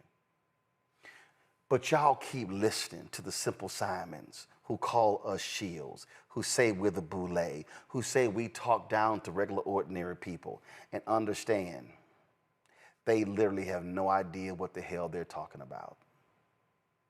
And they got a lot of y'all fooled listening to them, and y'all just repeat phrases as if, and then you say, oh yeah, y'all are over there talking down to people. Okay, please by all means, tell me what's gonna happen when a $37 billion initiative is wiped out. Where you gonna go? That's why y'all gotta support this show. That's why y'all gotta watch this show. That's why y'all gotta not listen to folk who know what they're talking about. Because I'm telling y'all, and this is real simple. How many of these same shows talking about this very story? I'll wait. And what are they saying? I'll wait. They ain't saying nothing. They feeding you a bunch of bullshit. Now maybe you can subsist on bullshit, go on right ahead. Because for me, last I checked, what you ingest is what you output. So therefore, if you ingest bullshit, you're going to output bullshit. Join our Breen and Funk fan club. We do this every single night. And it's this show and others, because this is about getting real information so you can understand the attacks that are going on, and there is a clear and present danger, and that is a racist asshole who is sitting in 1600 Pennsylvania Avenue who is causing massive destruction to not only present-day America, present-day Black America, but they simply want to provide more destruction for the next 50 to 100 years of Black America. We have to be armed with the information to know how to fight it. But if you don't even know how they're attacking you, you don't know how to respond to the attack. Cash App, use the Stripe QR code. You see it right here. Folks, click the Cash App button to continue to contribute. You want to send a check or money order, P.O. Box, make it payable to Roland Martin Unfiltered. P.O. Box 57196, Washington, D.C., 2003 7-0196. PayPal, R. Martin Unfiltered, Venmo, RM Unfiltered, Zelle, Roland at RolandSMartin.com, Roland at RolandMartinUnfiltered.com. When we come back, oh my God, a Black conservative who brought his ass on this show selectively edited the segment to raise money for his school in Georgia is now complaining about a jobs program being cut, and he's now demanding leaders fix it when the person who cut it was Trump, and his ass was happy to see him get elected. Oh, I'm coming back with the CVS receipts for King Randall's ass. I'll be back. On the next Get Wealthy with me, Deborah Owens, have you ever had $1 million idea and wondered how to bring it to life? Well, it's all about turning problems into opportunities. On our next Get Wealthy, you'll learn of a woman who identified the overload bag syndrome, and now she's taking that money to the bank through global sales in major department stores. And I was just struggling with 2 or 3 bags on the train. And I looked around on the train and I said, you know what? There are a lot of women that are carrying two or 3 bags. That's right here on Get Wealthy, only on Black Star Network. Next on The Black Table with me, Greg Carr. We featured the brand new work of Professor Angie Porter, which, simply put, is a revolutionary reframing of the African experience in this country. It's the one legal article everyone, and I mean everyone, should read. Professor Porter and Dr. Blvd Watkins, our legal roundtable team, join us to explore the paper that I guarantee is going to prompt a major aha moment in our culture. You crystallize it by saying, who are we to other people? Who are African people to others? Governance is our thing. Who are we to each other? The structures we create for ourselves, how we order the universe as African people. That's next on The Black Table, here on the Black Star Network.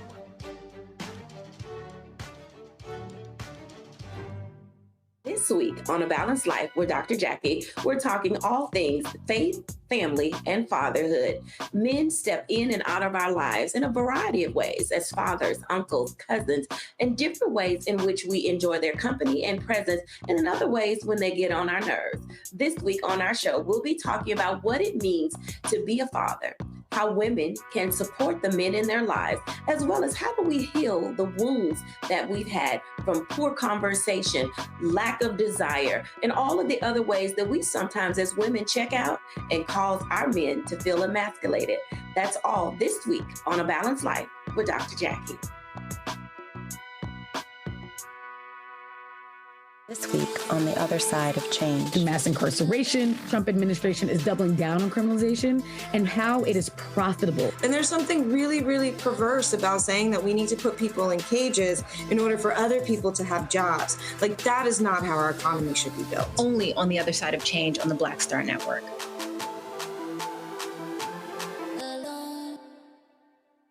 Hey, this is Motown recording artist Kim. You are watching Roland Martin Unfiltered. That boy, he always unfiltered though. I ain't never known him to be filtered. Is there another way to experience Roland Martin than to be unfiltered? Of course he's unfiltered. Would you expect anything less? Watch what happens next.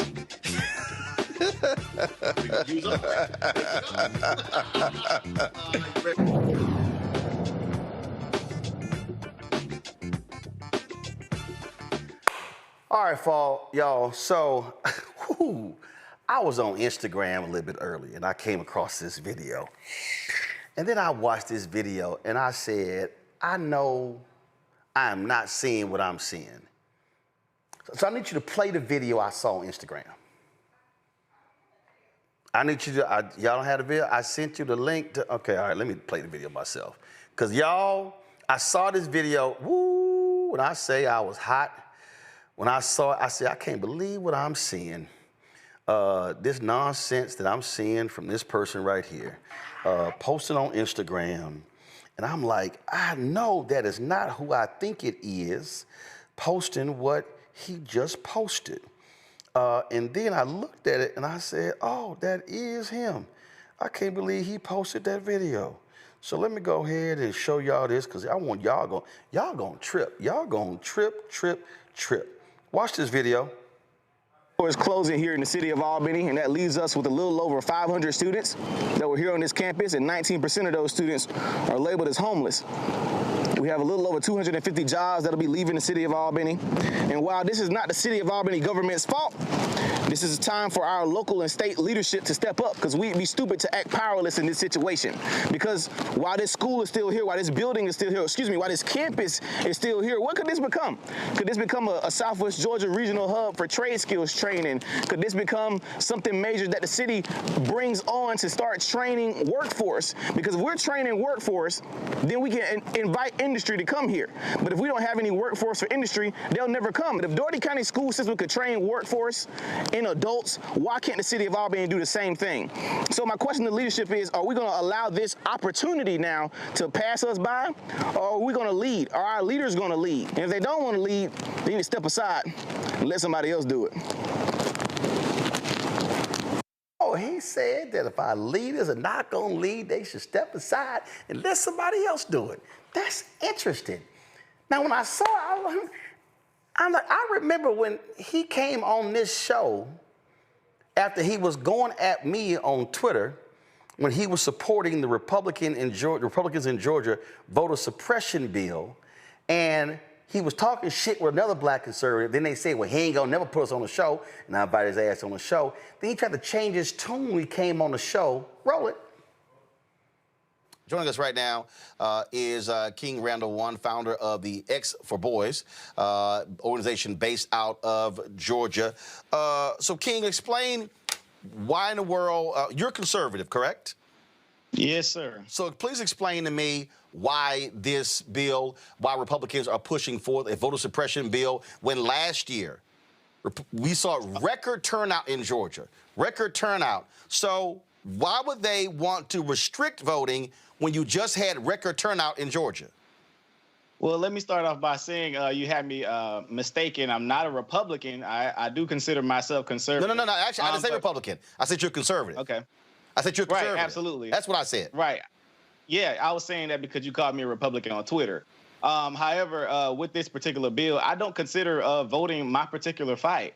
I do consider voting an asset to us and maybe something we can use as a tactic to help. But as far as us pushing voting all the way out, like voting is going to be some systemic change for the black community, to me is not the way to go. If you look at the human anatomy of the body has as many different parts. And I do respect you guys' fight, you know, in regards to voting, but I don't consider myself fighting for the right to vote that much. Because do you not vote? We hadn't got anything. Do you not vote? Government. Yes, sir, I vote, absolutely. Okay, so when you say you guys' fight, first of all, there are multiple fights, there are multiple issues we can be concerned about. Voting is one of those issues. Are you not concerned that Republicans in your state are trying to restrict access to the ballot for no reason other than they are pushing the lie that Donald Trump also pushed? Right, absolutely. I understand exactly what you're saying. However, again, that's not my fight. I believe. No. I asked you a question. I asked you a question. And the question is this here. Do you believe Republicans in your state are wrong to be pushing this voter suppression bill? Can you give me the list of things that's all on the bill? Because I know you said the voter ID. Well, no, here's a perfect example. This particular bill, what was funny is he was defending the voter suppression bill on Twitter, but he didn't think I was going to invite him on the show. So let me tell you what he did. He then posts that video. He edits it. He edits the video. And then, I'm building this school. Black man should be helping me build my school. And, and in the same Simple Simon Negroes I called out earlier, they were all like, that's right, Roland Martin, that's a shame. You should be ashamed of yourself. You should be supporting this brother at his school. Oh, that's right. Them Negroes were sitting here sending him money. And then what he did is he got on Fox News and Lawrence Jones had him on. Then the white conservatives jumped on him. And so he starts raising money. And so anytime he's mentioned me on Twitter, it was all about raising money. Oh man, they were after me for 2 years. Oh, I was dissing this brother and all sort of stuff along those lines. And I'm like, okay, that's interesting. And so here you now have King Randall now complaining about a program, jobs being cut, and how that's hurting young folks. And that's interesting because the program that he's speaking about, that very specific program in Albany, Georgia, he's talking about, go to my iPad. This is the story right here. U.S. Department of Labor pauses Job Corps Center operations. So the very program that he is complaining about has been stopped by the Trump Department of Justice. Now, here's what I don't understand. Matter of fact, let me go ahead and play this again. Because, see, I love it when somebody calls out leaders, but they don't really call out the specific leaders who they talking about. So let me just go ahead and play it again, what he had to say, because he was just so incensed that this program was being cut because it was vital to providing jobs for young people. Listen again. Let's do it. Center Job Corps is closing here in the city of Albany, and that leaves us with a little over 500 students that were here on this campus, and 19% of those students are labeled as homeless. We have a little over 250 jobs that'll be leaving the city of Albany. And while this is not the city of Albany government's fault, this is a time for our local and state leadership to step up, because we'd be stupid. Hold up. He said it's not the city of Albany's fault, and we will be stupid not to step up and lead. Listen. It's fault. This is a time for our local and state leadership to step up, because we'd be stupid to act powerless in this situation. Because while this school is still here, while this building is still here, while this campus is still here, what could this become? Could this become a Southwest Georgia regional hub for trade skills training? Could this become something major that the city brings on to start training workforce? Because if we're training workforce, then we can invite industry to come here. But if we don't have any workforce for industry, they'll never come. But if Doherty County school system could train workforce in adults, why can't the city of Albany do the same thing? So my question to leadership is, are we going to allow this opportunity now to pass us by, or are we going to lead? Are our leaders going to lead? And if they don't want to lead, they need to step aside and let somebody else do it. The Job Corps is closing here in the city of Albany, and that leaves us with a little over 500 students that were here on this campus. And here we are. He's complaining about losing the jobs. Okay, that's interesting. And then he says, this ain't city and state leaders' fault, which means that it's somebody else's fault. So, King Randall, whose fault is it? Whose fault is it? Who's over that particular program? Who controlled the funding? Who made the decision to shut that particular program down? I would like to know that. So I remember seeing a particular photo on social media. And I remember, and I knew, I said, wait a minute. I remember seeing somebody at the White House Christmas party. Go to my iPad. I'm sorry, is that King Randall? It says new emerging king. Oh, I'm sorry. Maybe y'all say, well, that's just a photo. Well, there was another black conservative who posted a video. Can y'all roll that video, please? This is the White House to celebrate Black History Month, despite the media alleging that it was canceled by President Trump.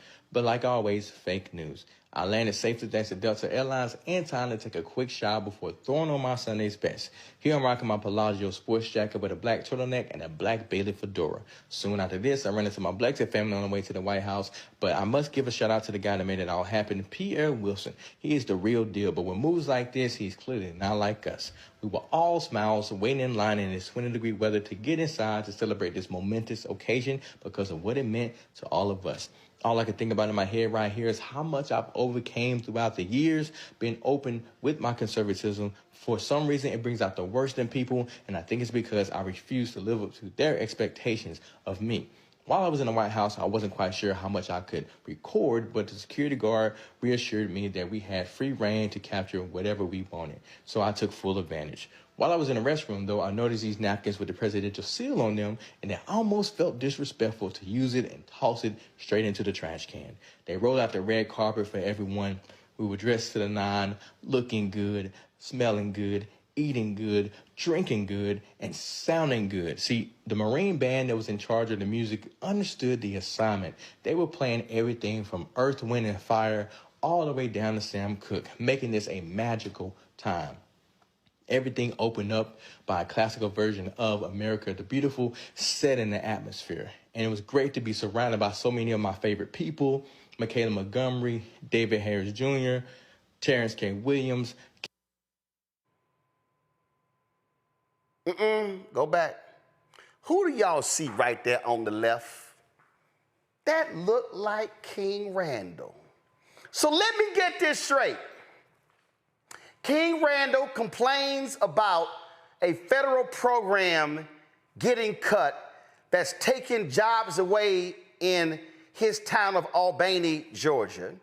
He's a self-identified conservative. Don't call me Republican. Okay, fine. But you're standing there smiling and cheesing with the MAGA Negroes, the help. You're at the White House. You supporting Trump, but now you mad and you want local and state officials to fix the problem that Trump created. And in your Instagram video, your ass didn't even mention the word federal. You didn't even say Trump. You didn't even say MAGA. You didn't even say Doge. Now you want folks to step up and fix the problem. What I've been telling y'all?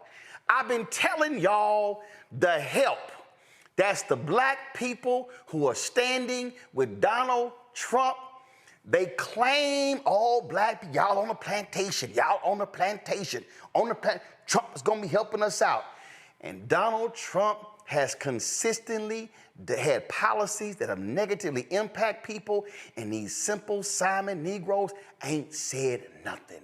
Daryl Scott ain't said nothing. Sharice Lane ain't said nothing. Michaela ain't said nothing. Angela Stanton King ain't said nothing. We can go. Joseph Pinion ain't said nothing. Terrence Williams ain't said nothing. David Harris Jr. ain't said nothing. Byron Donalds ain't said nothing. Tim Scott ain't said nothing. Wesley Hunt ain't said nothing. Burgess Owens ain't said nothing. I can go down the line. But now y'all complaining. Trump has sat here and got rid of the settlement to impact the sewage backing up in the yards and the homes of black people in Lowndes County, Alabama. Said nothing. Said nothing about canceling the lawsuit against the petrochemical companies in Cancer Alley in Louisiana, where black people are dying because of that. The help ain't said nothing. So now you want us. Now you want to call on folks to stand up and fix the program. Come on, King Randall. You're supposed to be big and bold. You're supposed to be a big man on campus. Why is it you won't even say Donald Trump? You won't even say MAGA. You know why? Because y'all scared of your daddy. Because y'all scared he not going to invite y'all back to the White House. And see, y'all love talking about, but y'all won't say nothing. Oh, trust me, I lit Obama up on several different things. I did the same thing with Biden. See, I believe in accountability. I don't just sit here and say one thing, but see, they real quiet. All this stuff that's negatively impacted black people, all of them are quiet. They ain't saying nothing. Not a word. So come on, Randall.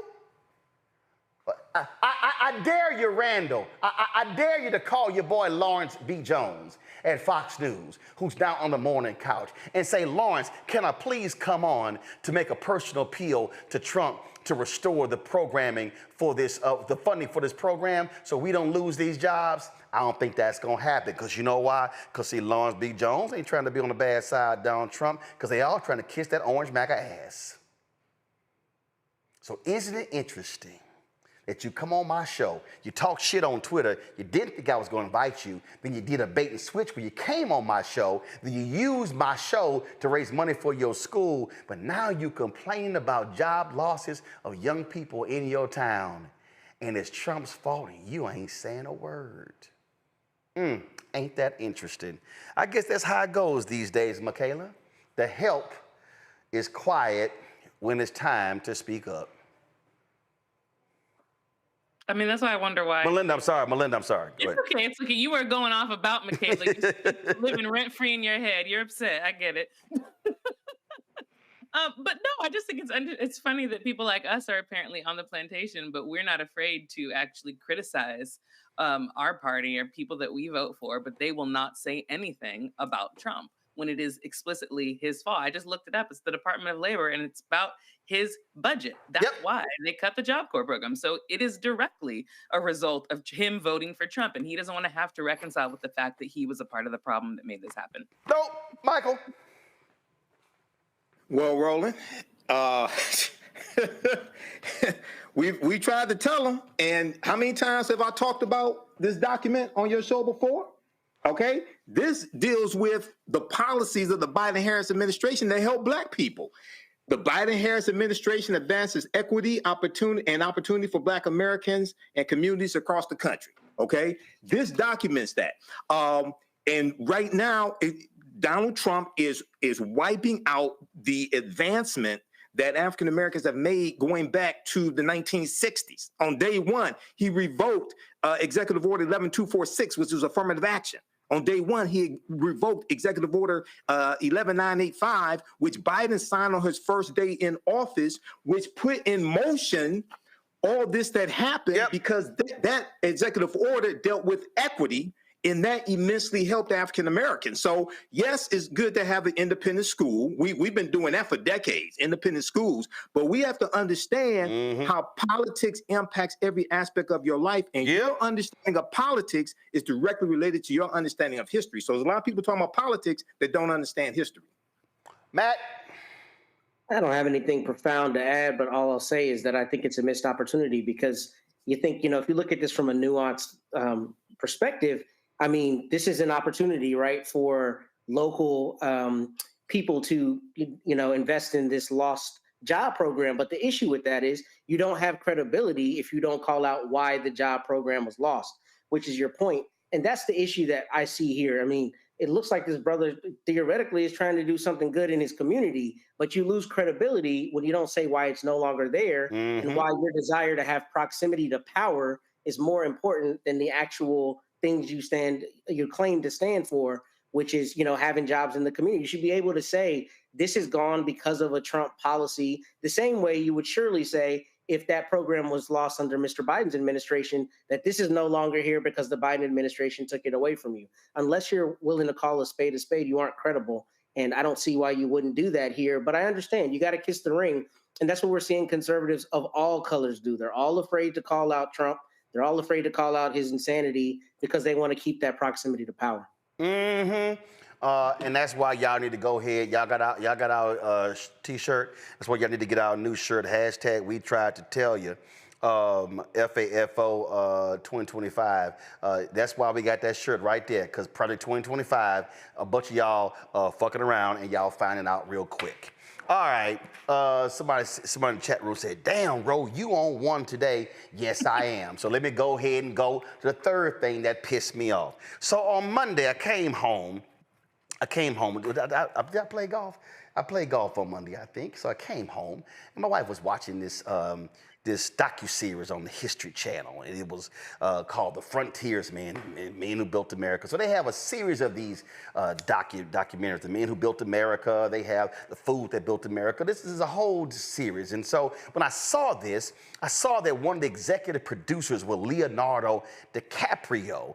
And so I sit down and I happened to walk in as they were talking about how Davy Crockett and Andrew Jackson were at odds and how Davy Crockett lost his bid for Congress. And then they were talking about how that was a play on Davy Crockett, and then how Davy Crockett then moved to Texas and he was walking into a war raging in Texas. Roll this. As Crockett begins to settle in, he realizes Texas is on the verge of rebellion. After years of loose governance, Mexican President Santa Anna suddenly imposes new restrictions on settlers. Now, angry Texans... Santa Anna, he imposes new restrictions on settlers. Now, if you're watching, you will go, I'm curious, what are those new restrictions? They never say. Press play. ...are calling for revolution. Texas was on the verge of independence, that the Texians... He says Texas were on the verge of independence. Okay, go ahead, roll it. Go ahead, roll it. As they were called, were going to try to become independent from Mexico, and there would be possibilities, land and political opportunity. In response, Santa Anna sends 500 troops to confiscate weapons and quell unrest. When Texans refuse to give in, he makes plans to retaliate. Santa Anna is training an army in San Luis Potosí to march against Texas. Santa Anna did not think that this was a local insurgency. He was absolutely convinced the United States was involved. And so that's why the Mexican government was so determined to put down this revolt. Crockett arrives in Texas at the same time as news of Santa Anna's counterattack. When Crockett had gone to Texas was really just meant to be an extended hunting expedition and land scout, and he bumbles right into a war for independence. He stumbles into a war for independence. And I'm just sitting here going, what are they trying to be independent about? Press play. A number number of things happened along the way. One was the appearance of Halley's Comet. And when Halley's Comet appeared in the sky in 1836, some people thought that it meant that David Crockett was coming to Texas to fight for independence. Here we go again with that independence. And so the docuseries kept going on. And then they went to episode 4. And then I'm watching it. They talk about the Alamo. And they talk about independence, independence, independence, independence. Then they go to the Battle of San Jacinto. Then they talk about what happened there. Roll it. Suffer just 11 casualties. The crushing defeat leads to Mexico's surrender.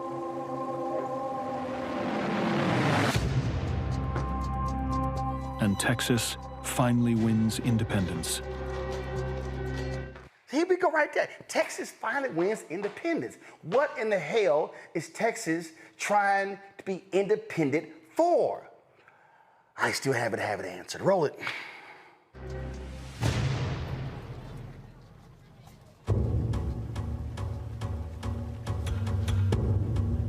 Back in Washington, D.C., Jackson welcomes the news. He's dreamed of Texas joining the U.S. for years, but the future of Texas is caught in the growing debate over slavery.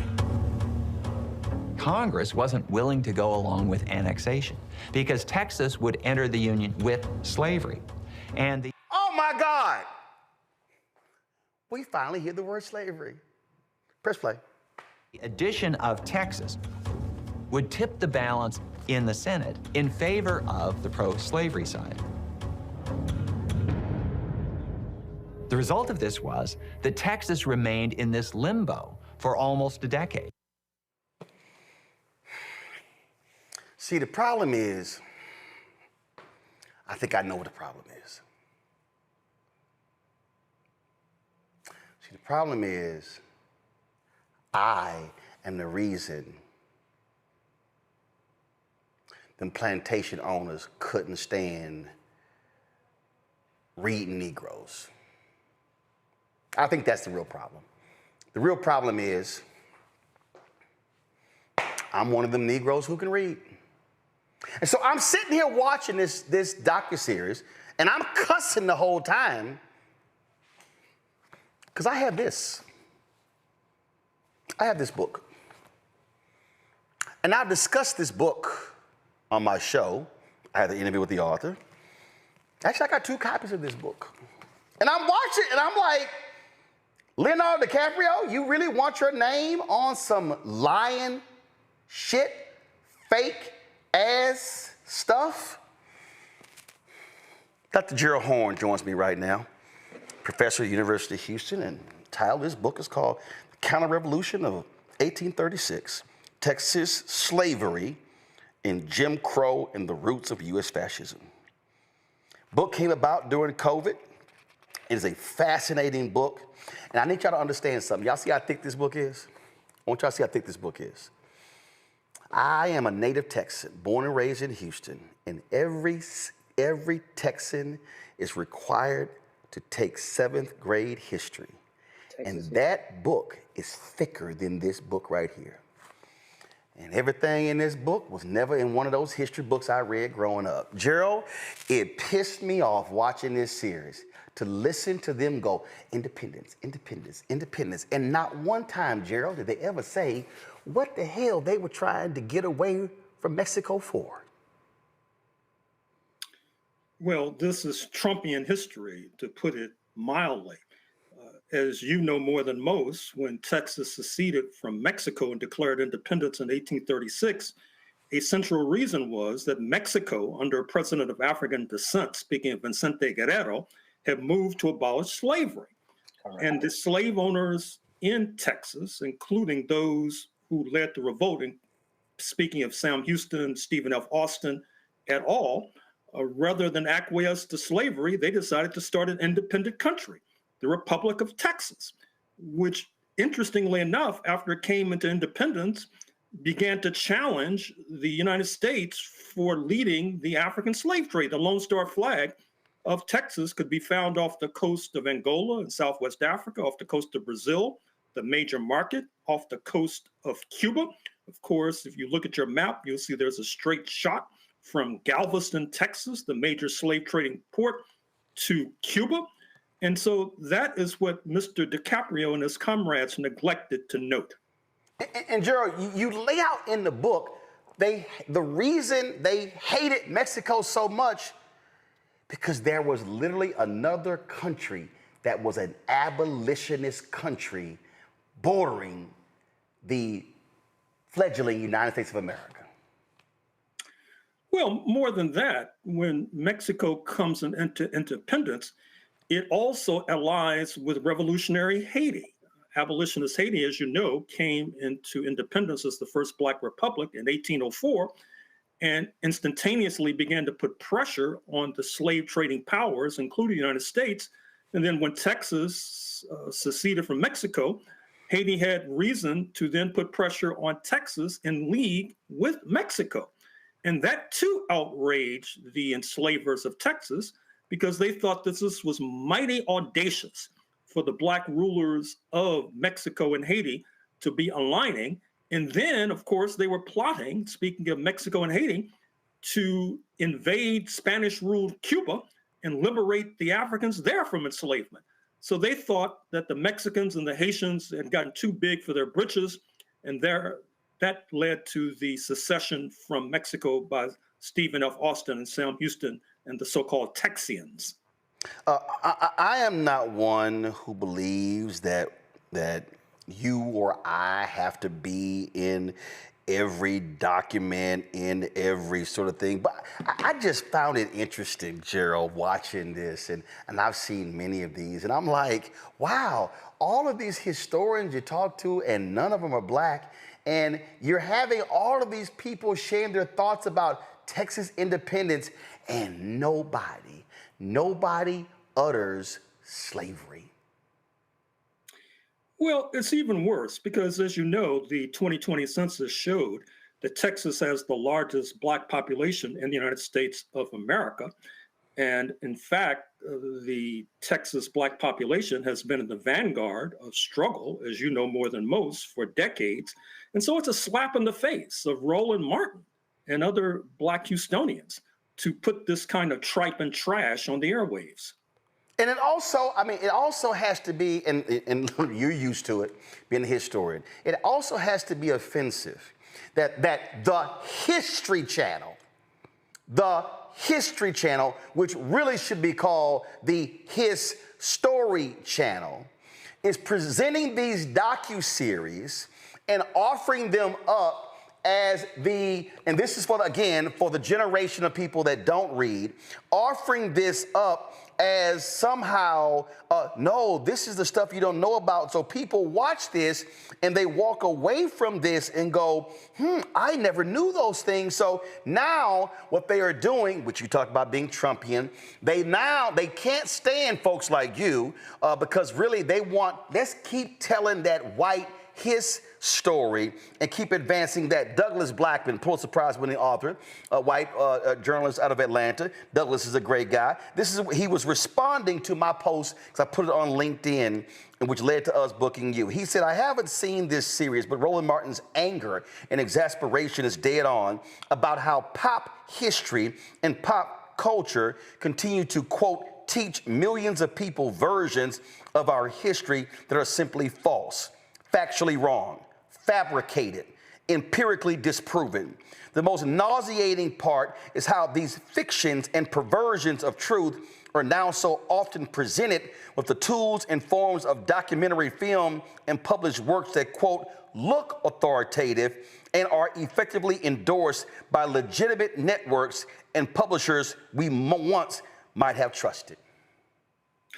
Well, as you know, it's wholly consistent with the White House's attack on DEI, diversity, equity, inclusion, which is shorthand for attack on affirmative action, which is shorthand further for purging Black people from the historical landscape.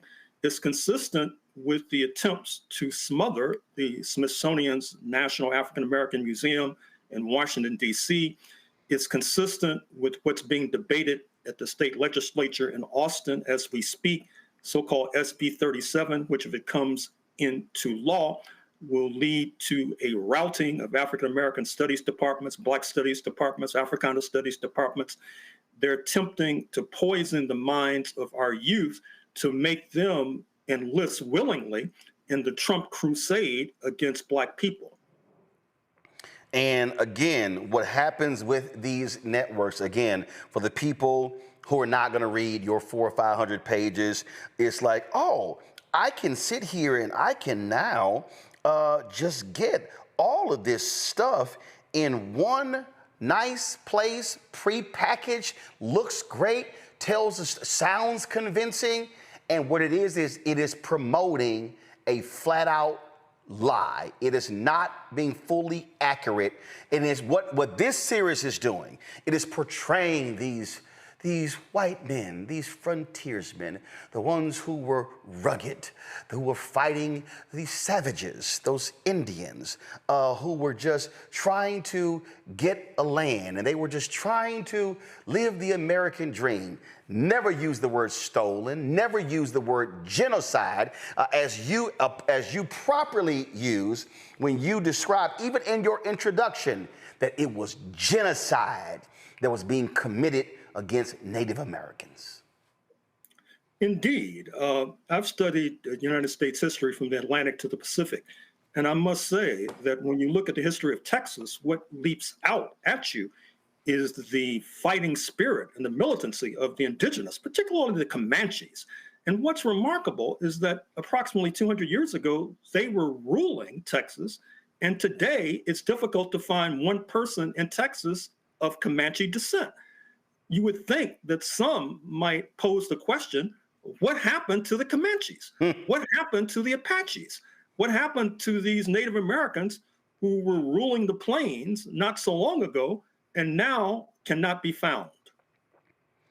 When I look at this here, when I look at, and let me pull this up because I'm going to go questions to my panel, so panel, y'all get ready.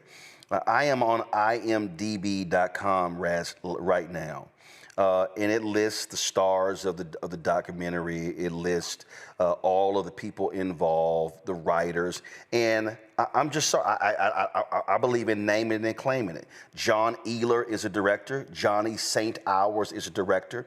The writers, Brian Burstein, Zachary Herman, Jeremiah Murphy, Jordan Rosenblum, Peter Sherman, Stephen David, Tim W. Kelly, Yoshi Stone, Adam Jones Siegler for dialogue. They're listed as the writers, and you see the cast here. My wife made this observation. She says, my God, I'm watching this thing and I don't see nobody Black in this docuseries at all. Oh, that was, there's one brother who played Pompey. But this is what I think is important also, Gerald. These are the producers of this trash, of this factually incorrect and wrong stuff. Petra Hobel, Thaddeus Busca, Chelsea Coates, Mary Donahue, Sam Epstein, Carter Figueroa, Ronald Freed, Tim W. Kelly, Nick Gutler, Brian Meir, Paul Kleinman, Brian Burstein, Liz DeFord, Nikki Macron, Michael Hampton, Jonathan Soule, Yoshi Stone, Philip Watson, Christian Burns, Stephen David, Jennifer Davidson, Leonardo DiCaprio, Russell McCarroll. Those are executive producers. Now, again, some of these folks participated in some of this series from, you see, 2017, 2018. These are cinematographers. These are editors. This is casting. This is production designer, art director, costume designer, makeup, production manager, everything that goes along with it. The reason all of this is important, Gerald, is because these are the people who are responsible for producing the docuseries, and the History Channel has an obligation that before you air some crap like this, that it needs to be factually correct. And we see documentaries on PBS where they will say, oh, no, these things need to be corrected before we put this on the air. The problem that I have is when you air this kind of crap, folk run with it and go, I saw it on the History Channel. It must be true. Huh. Well, maybe that's part of the problem, because obviously the History Channel is pumping out propaganda.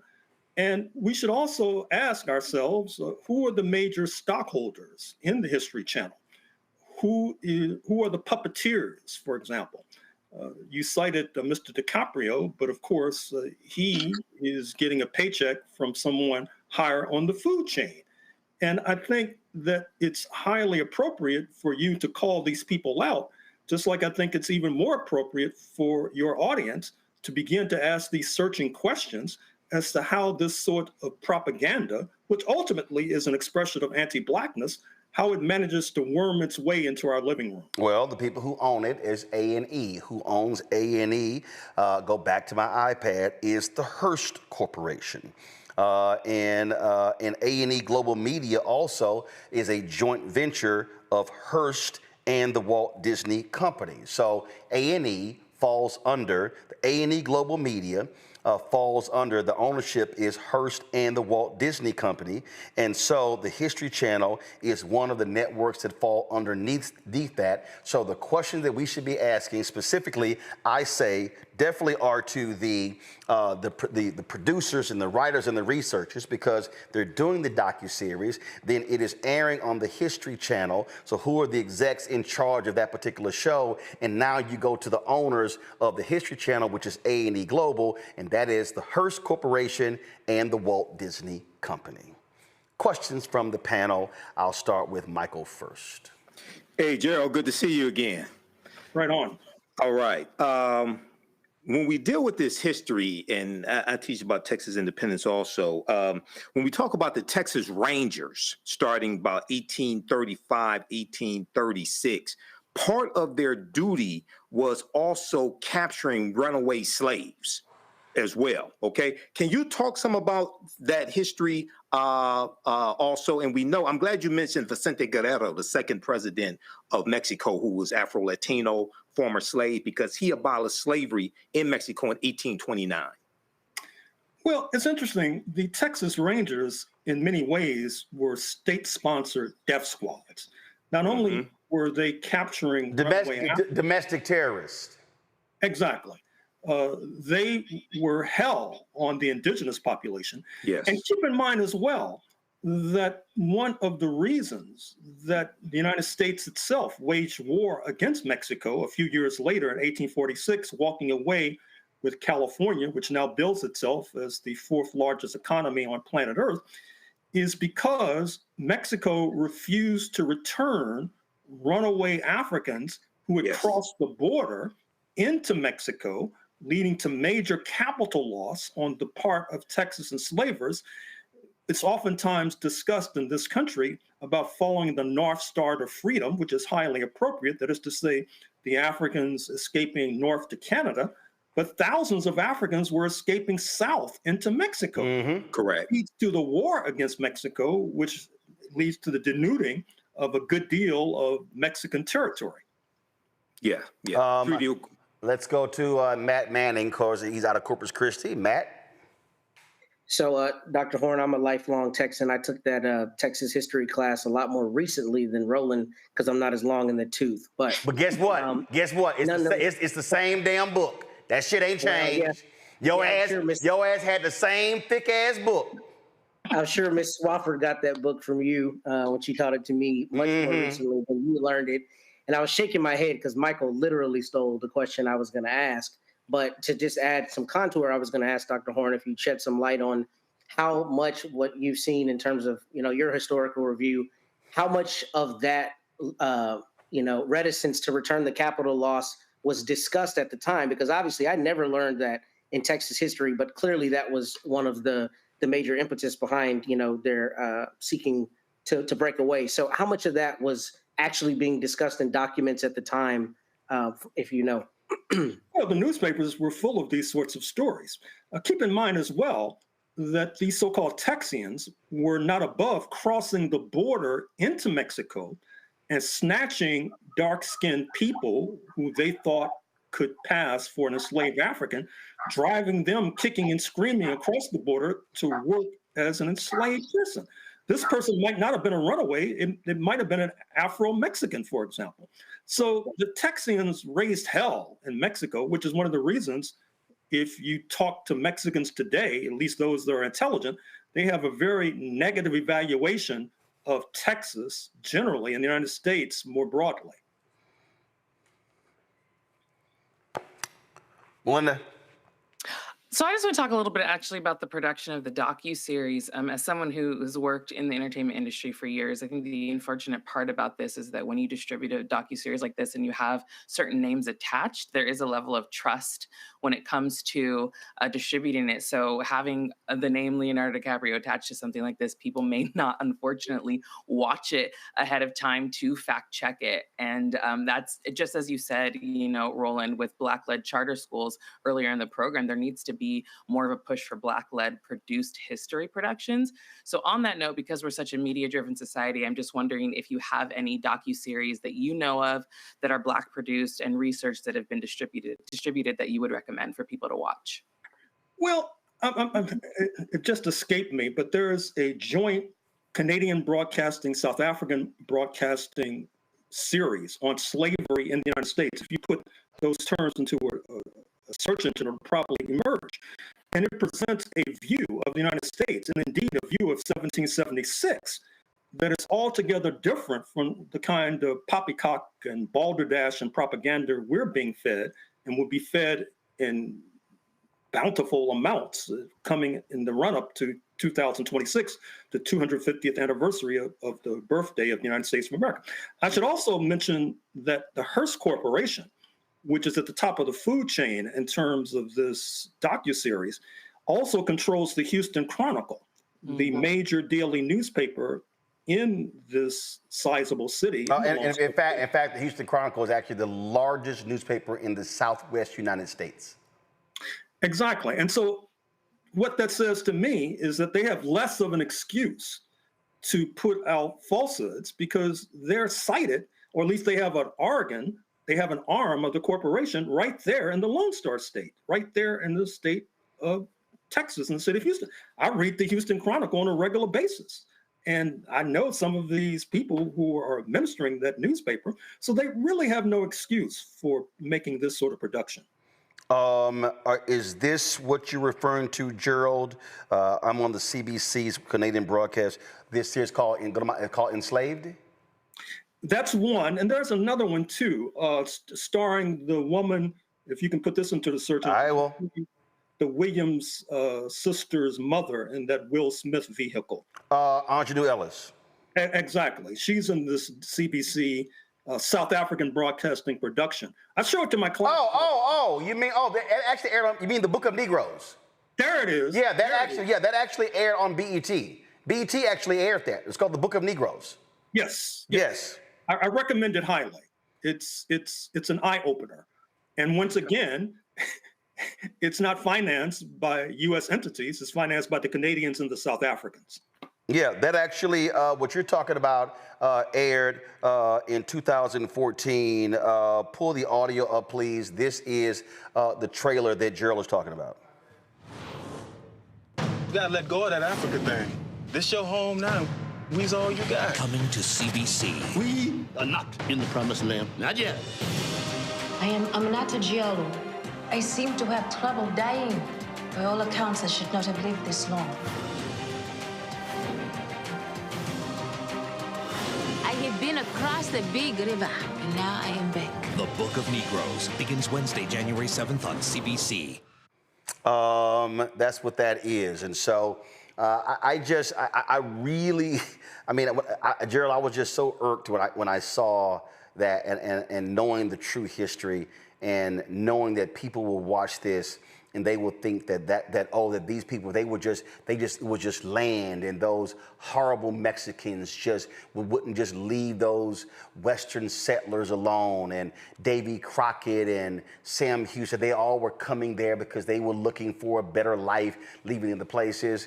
No, they were pissed off that Mexico said, we're not going to allow you to continue having slavery in the Texas territory. That's what pissed them off. And they said, nope, they about to jack up the economy. That's the only economy that we have, and we're gonna fight. And that's what the Alamo was about. That's what all that crap was about. And that's what Sandra Bland was about. Recall that a few years ago in Prairie View, Texas, this Black woman wound up dead as a result of an unfortunate encounter with the authorities in that suburb, if you like, of Houston, Texas. George Floyd, not coincidentally, also has roots in the Lone Star State as well. Yeah, with the same high school I did, Jack Yates High School. Exactly. And so you cannot separate the kind of misinformation and disinformation that's pumped out through the airwaves that presents a profound representation of anti-Blackness for the kinds of unfortunate slayings and murders that take place all too routinely, inflicted against Black people with roots in the Lone Star State. And this is one of the reasons why. And again, what happens when you know your history, when you know those things, and people sort of get mad at you. I did this, and a lot of people, Gerald, were not happy with me, but ain't like I gave a damn.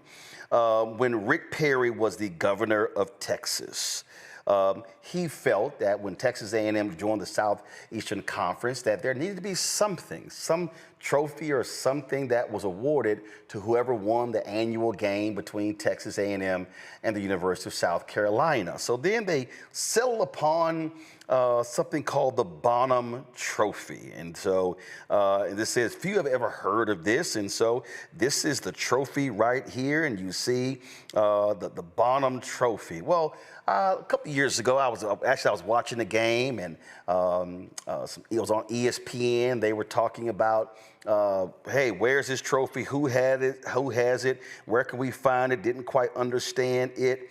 And so, again, when you don't know history, the Bonham Trophy is named and modeled after Alamo battle hero James Bonham. He was from South Carolina, traveled to Texas to fight with the Texians at the Alamo, and so they wanted to talk about it. And really, it got lost. Folks didn't know where in the hell the trophy was and all of that. And I actually did a video early on this, and I said to any Texas A&M player and South Carolina player, especially if you Black, if your ass holds this trophy up, you are holding up a Confederate monument, because anybody who was fighting at the Alamo against Santa Anna's troops, those people were fighting to continue slavery in Texas. Well, as you know more than most, in Houston in particular, there's still a number of streets named after Confederate heroes. It was not so long ago that the street that's now called Emancipation Avenue near the University of Houston was named after a blood-stained Confederate. And of course, he has not been alone in that ill-fated regard. And so we have a lot of work to do, and I congratulate you for bringing this trashy docuseries to a wider attention of our audience. We, of course, in a couple of weeks are going to have Juneteenth. And before I let you go, I really just want you, and I shared this with, I was talking to Governor Westmore, and we were talking about Juneteenth, the celebration there. And I said to him, Governor, please do me a favor. I need you and others to make perfectly clear that Juneteenth was not a day of picnics. It was not a day of celebration. It wasn't a day of barbecues and cookouts.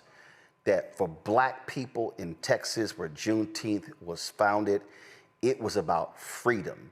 It was the pursuit of economic freedom. It was pursuit of the right to vote, civil rights. I said, what we cannot do is allow that Juneteenth is a national holiday, and it is the only day that actually recognizes and tied to slavery.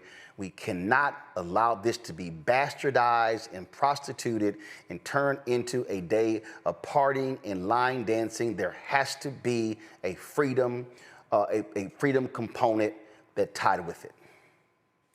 Well, more than that, we also need accuracy with regard to Juneteenth. That is to say, the traditional story of the men in blue showing up in Galveston and alerting these enslaved Africans to the reality that supposedly you're free, that's a misrepresentation. First of all, the Emancipation Proclamation, January 1st, 1863, issued by the Lincoln government, did not have any standing in Confederate Texas.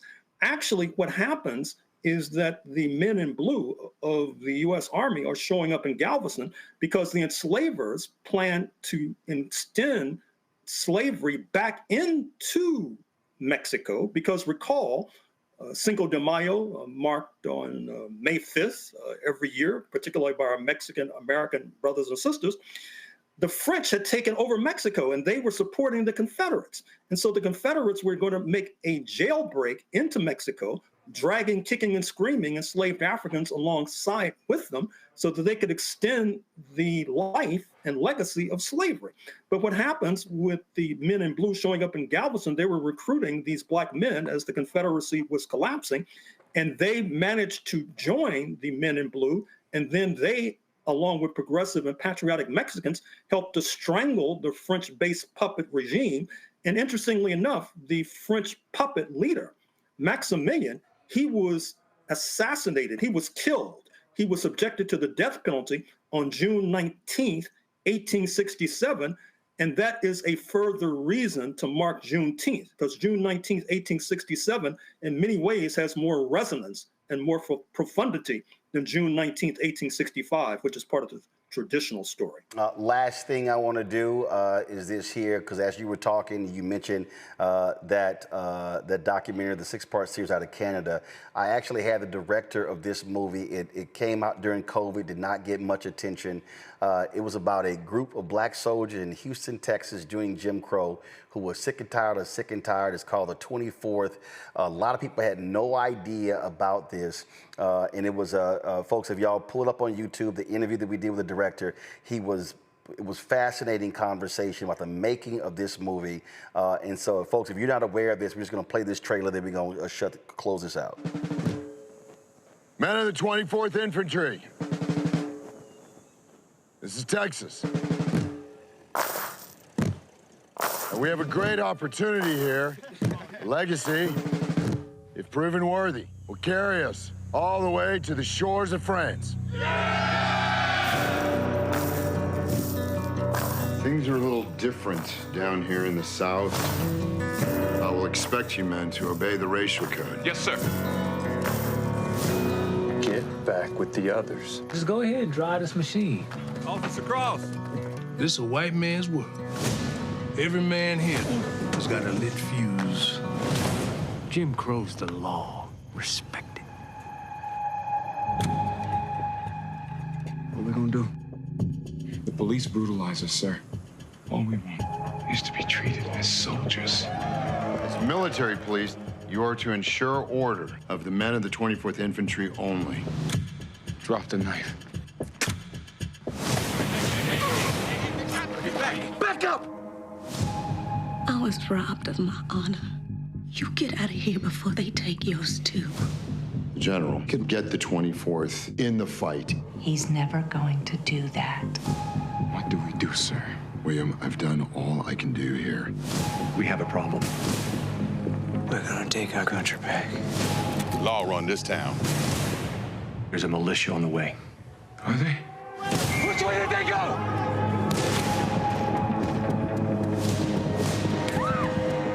Keep pushing people down.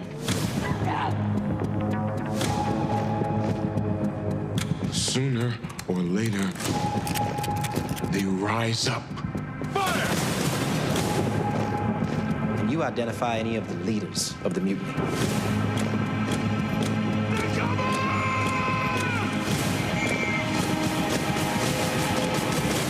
When I aimed the gun, I saw a man. He didn't see one back.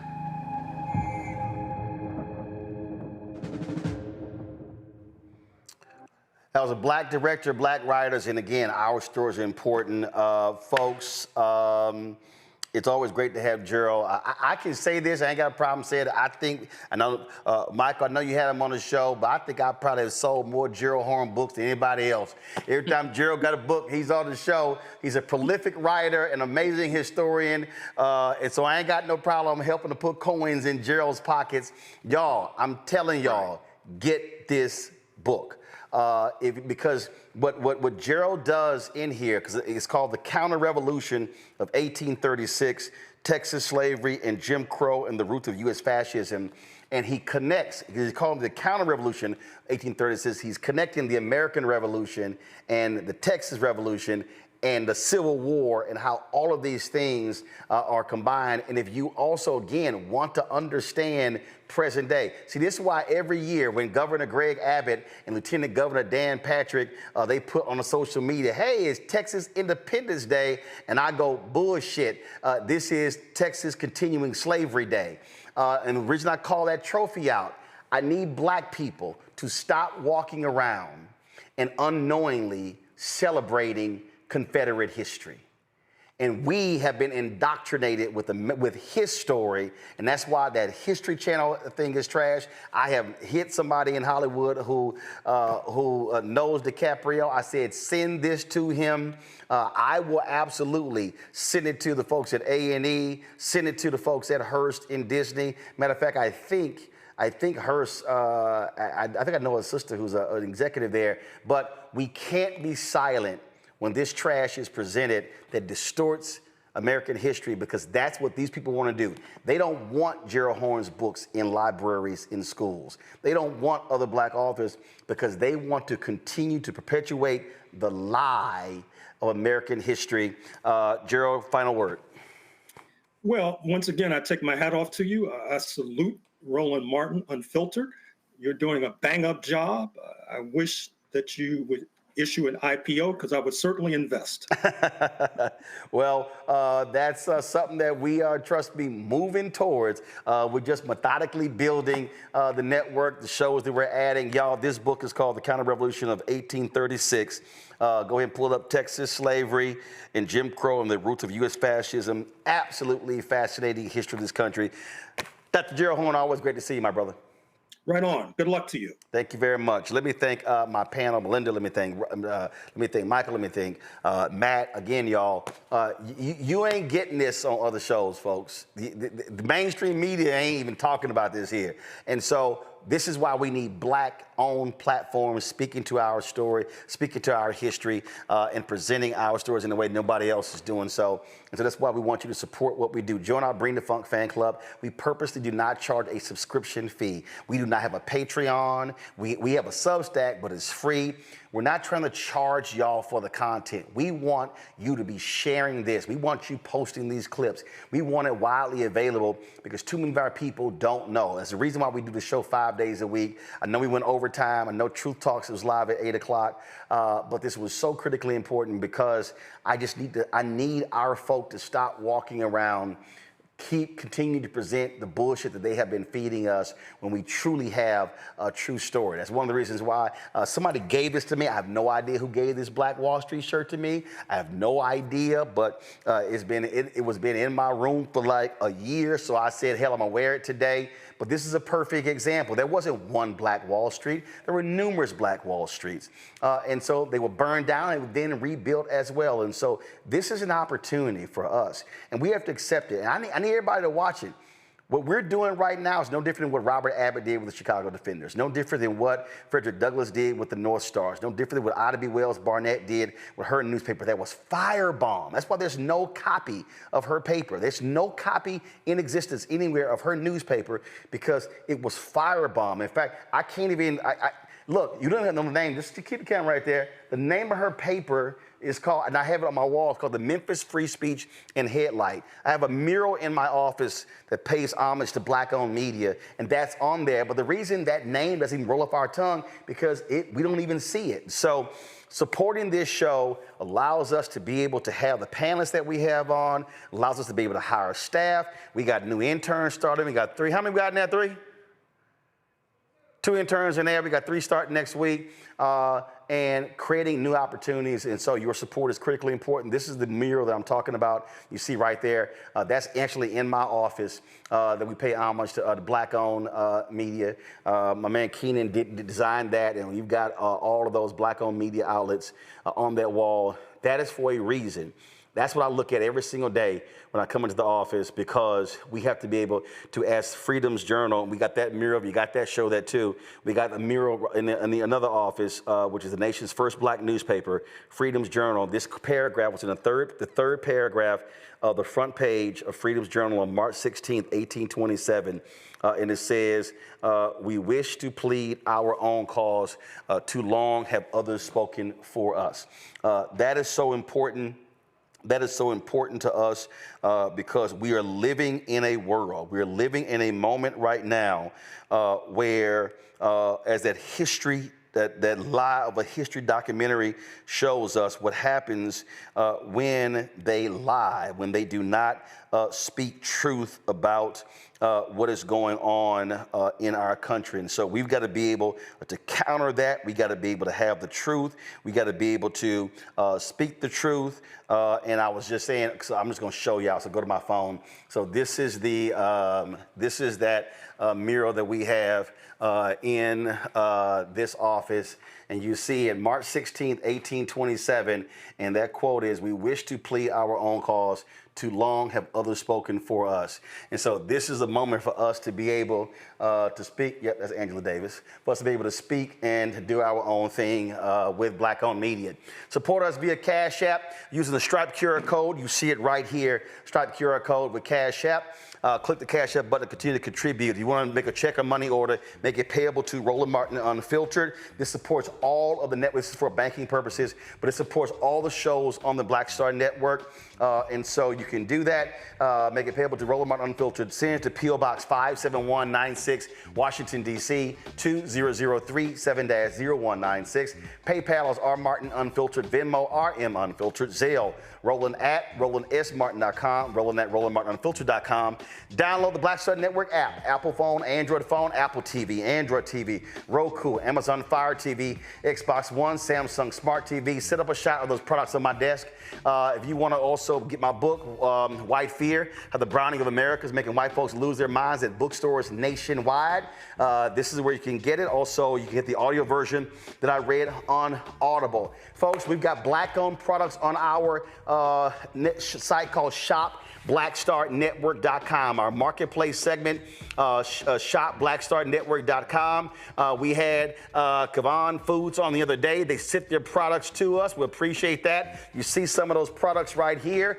And of course, you got the chicken breading, fish breading. You got the honey apple barbecue sauce, sweet potato barbecue sauce, honey apple salsa, gourmet seasoning, honey apple butter. And so, yeah, I'm going to be trying some of that this weekend. And so support the products right there, y'all. And so I can't wait to try some of that. Don't forget to also get our gear. Roland Martin Unfiltered Black Star Network gear. If y'all having issues, some of y'all, I see y'all comments in your emails. If you're having issues with your products, send us an email. Just click contact us at RolandSMartin.com and send us an email, and so we can jump on that. Go to RolandMartin.creator-spring.com. The QR code is there, RolandMartin.creator-spring.com. If you want to listen to our audio, please, YouTube, that's where we generate the most revenue. But watch our stuff there, listen there as well. You can also listen to our podcast, all networks. We send it to the iHeartRadio networks, but it goes to all platforms. Support us there. And lastly, support Fanbase. Download the app. If you want to invest, go to startengine.com/Fanbase, that Black-owned social media app. Folks, that's it. Enjoy the weekend. Have an absolutely great time. We always close the show every Friday showing the people who donate to our show, who support our show. And then once we do that, we're going to send y'all the Truth Talks. I'll see y'all on, today's Friday, right? Yes, it is. I'll see y'all on Monday. Holla!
Bye.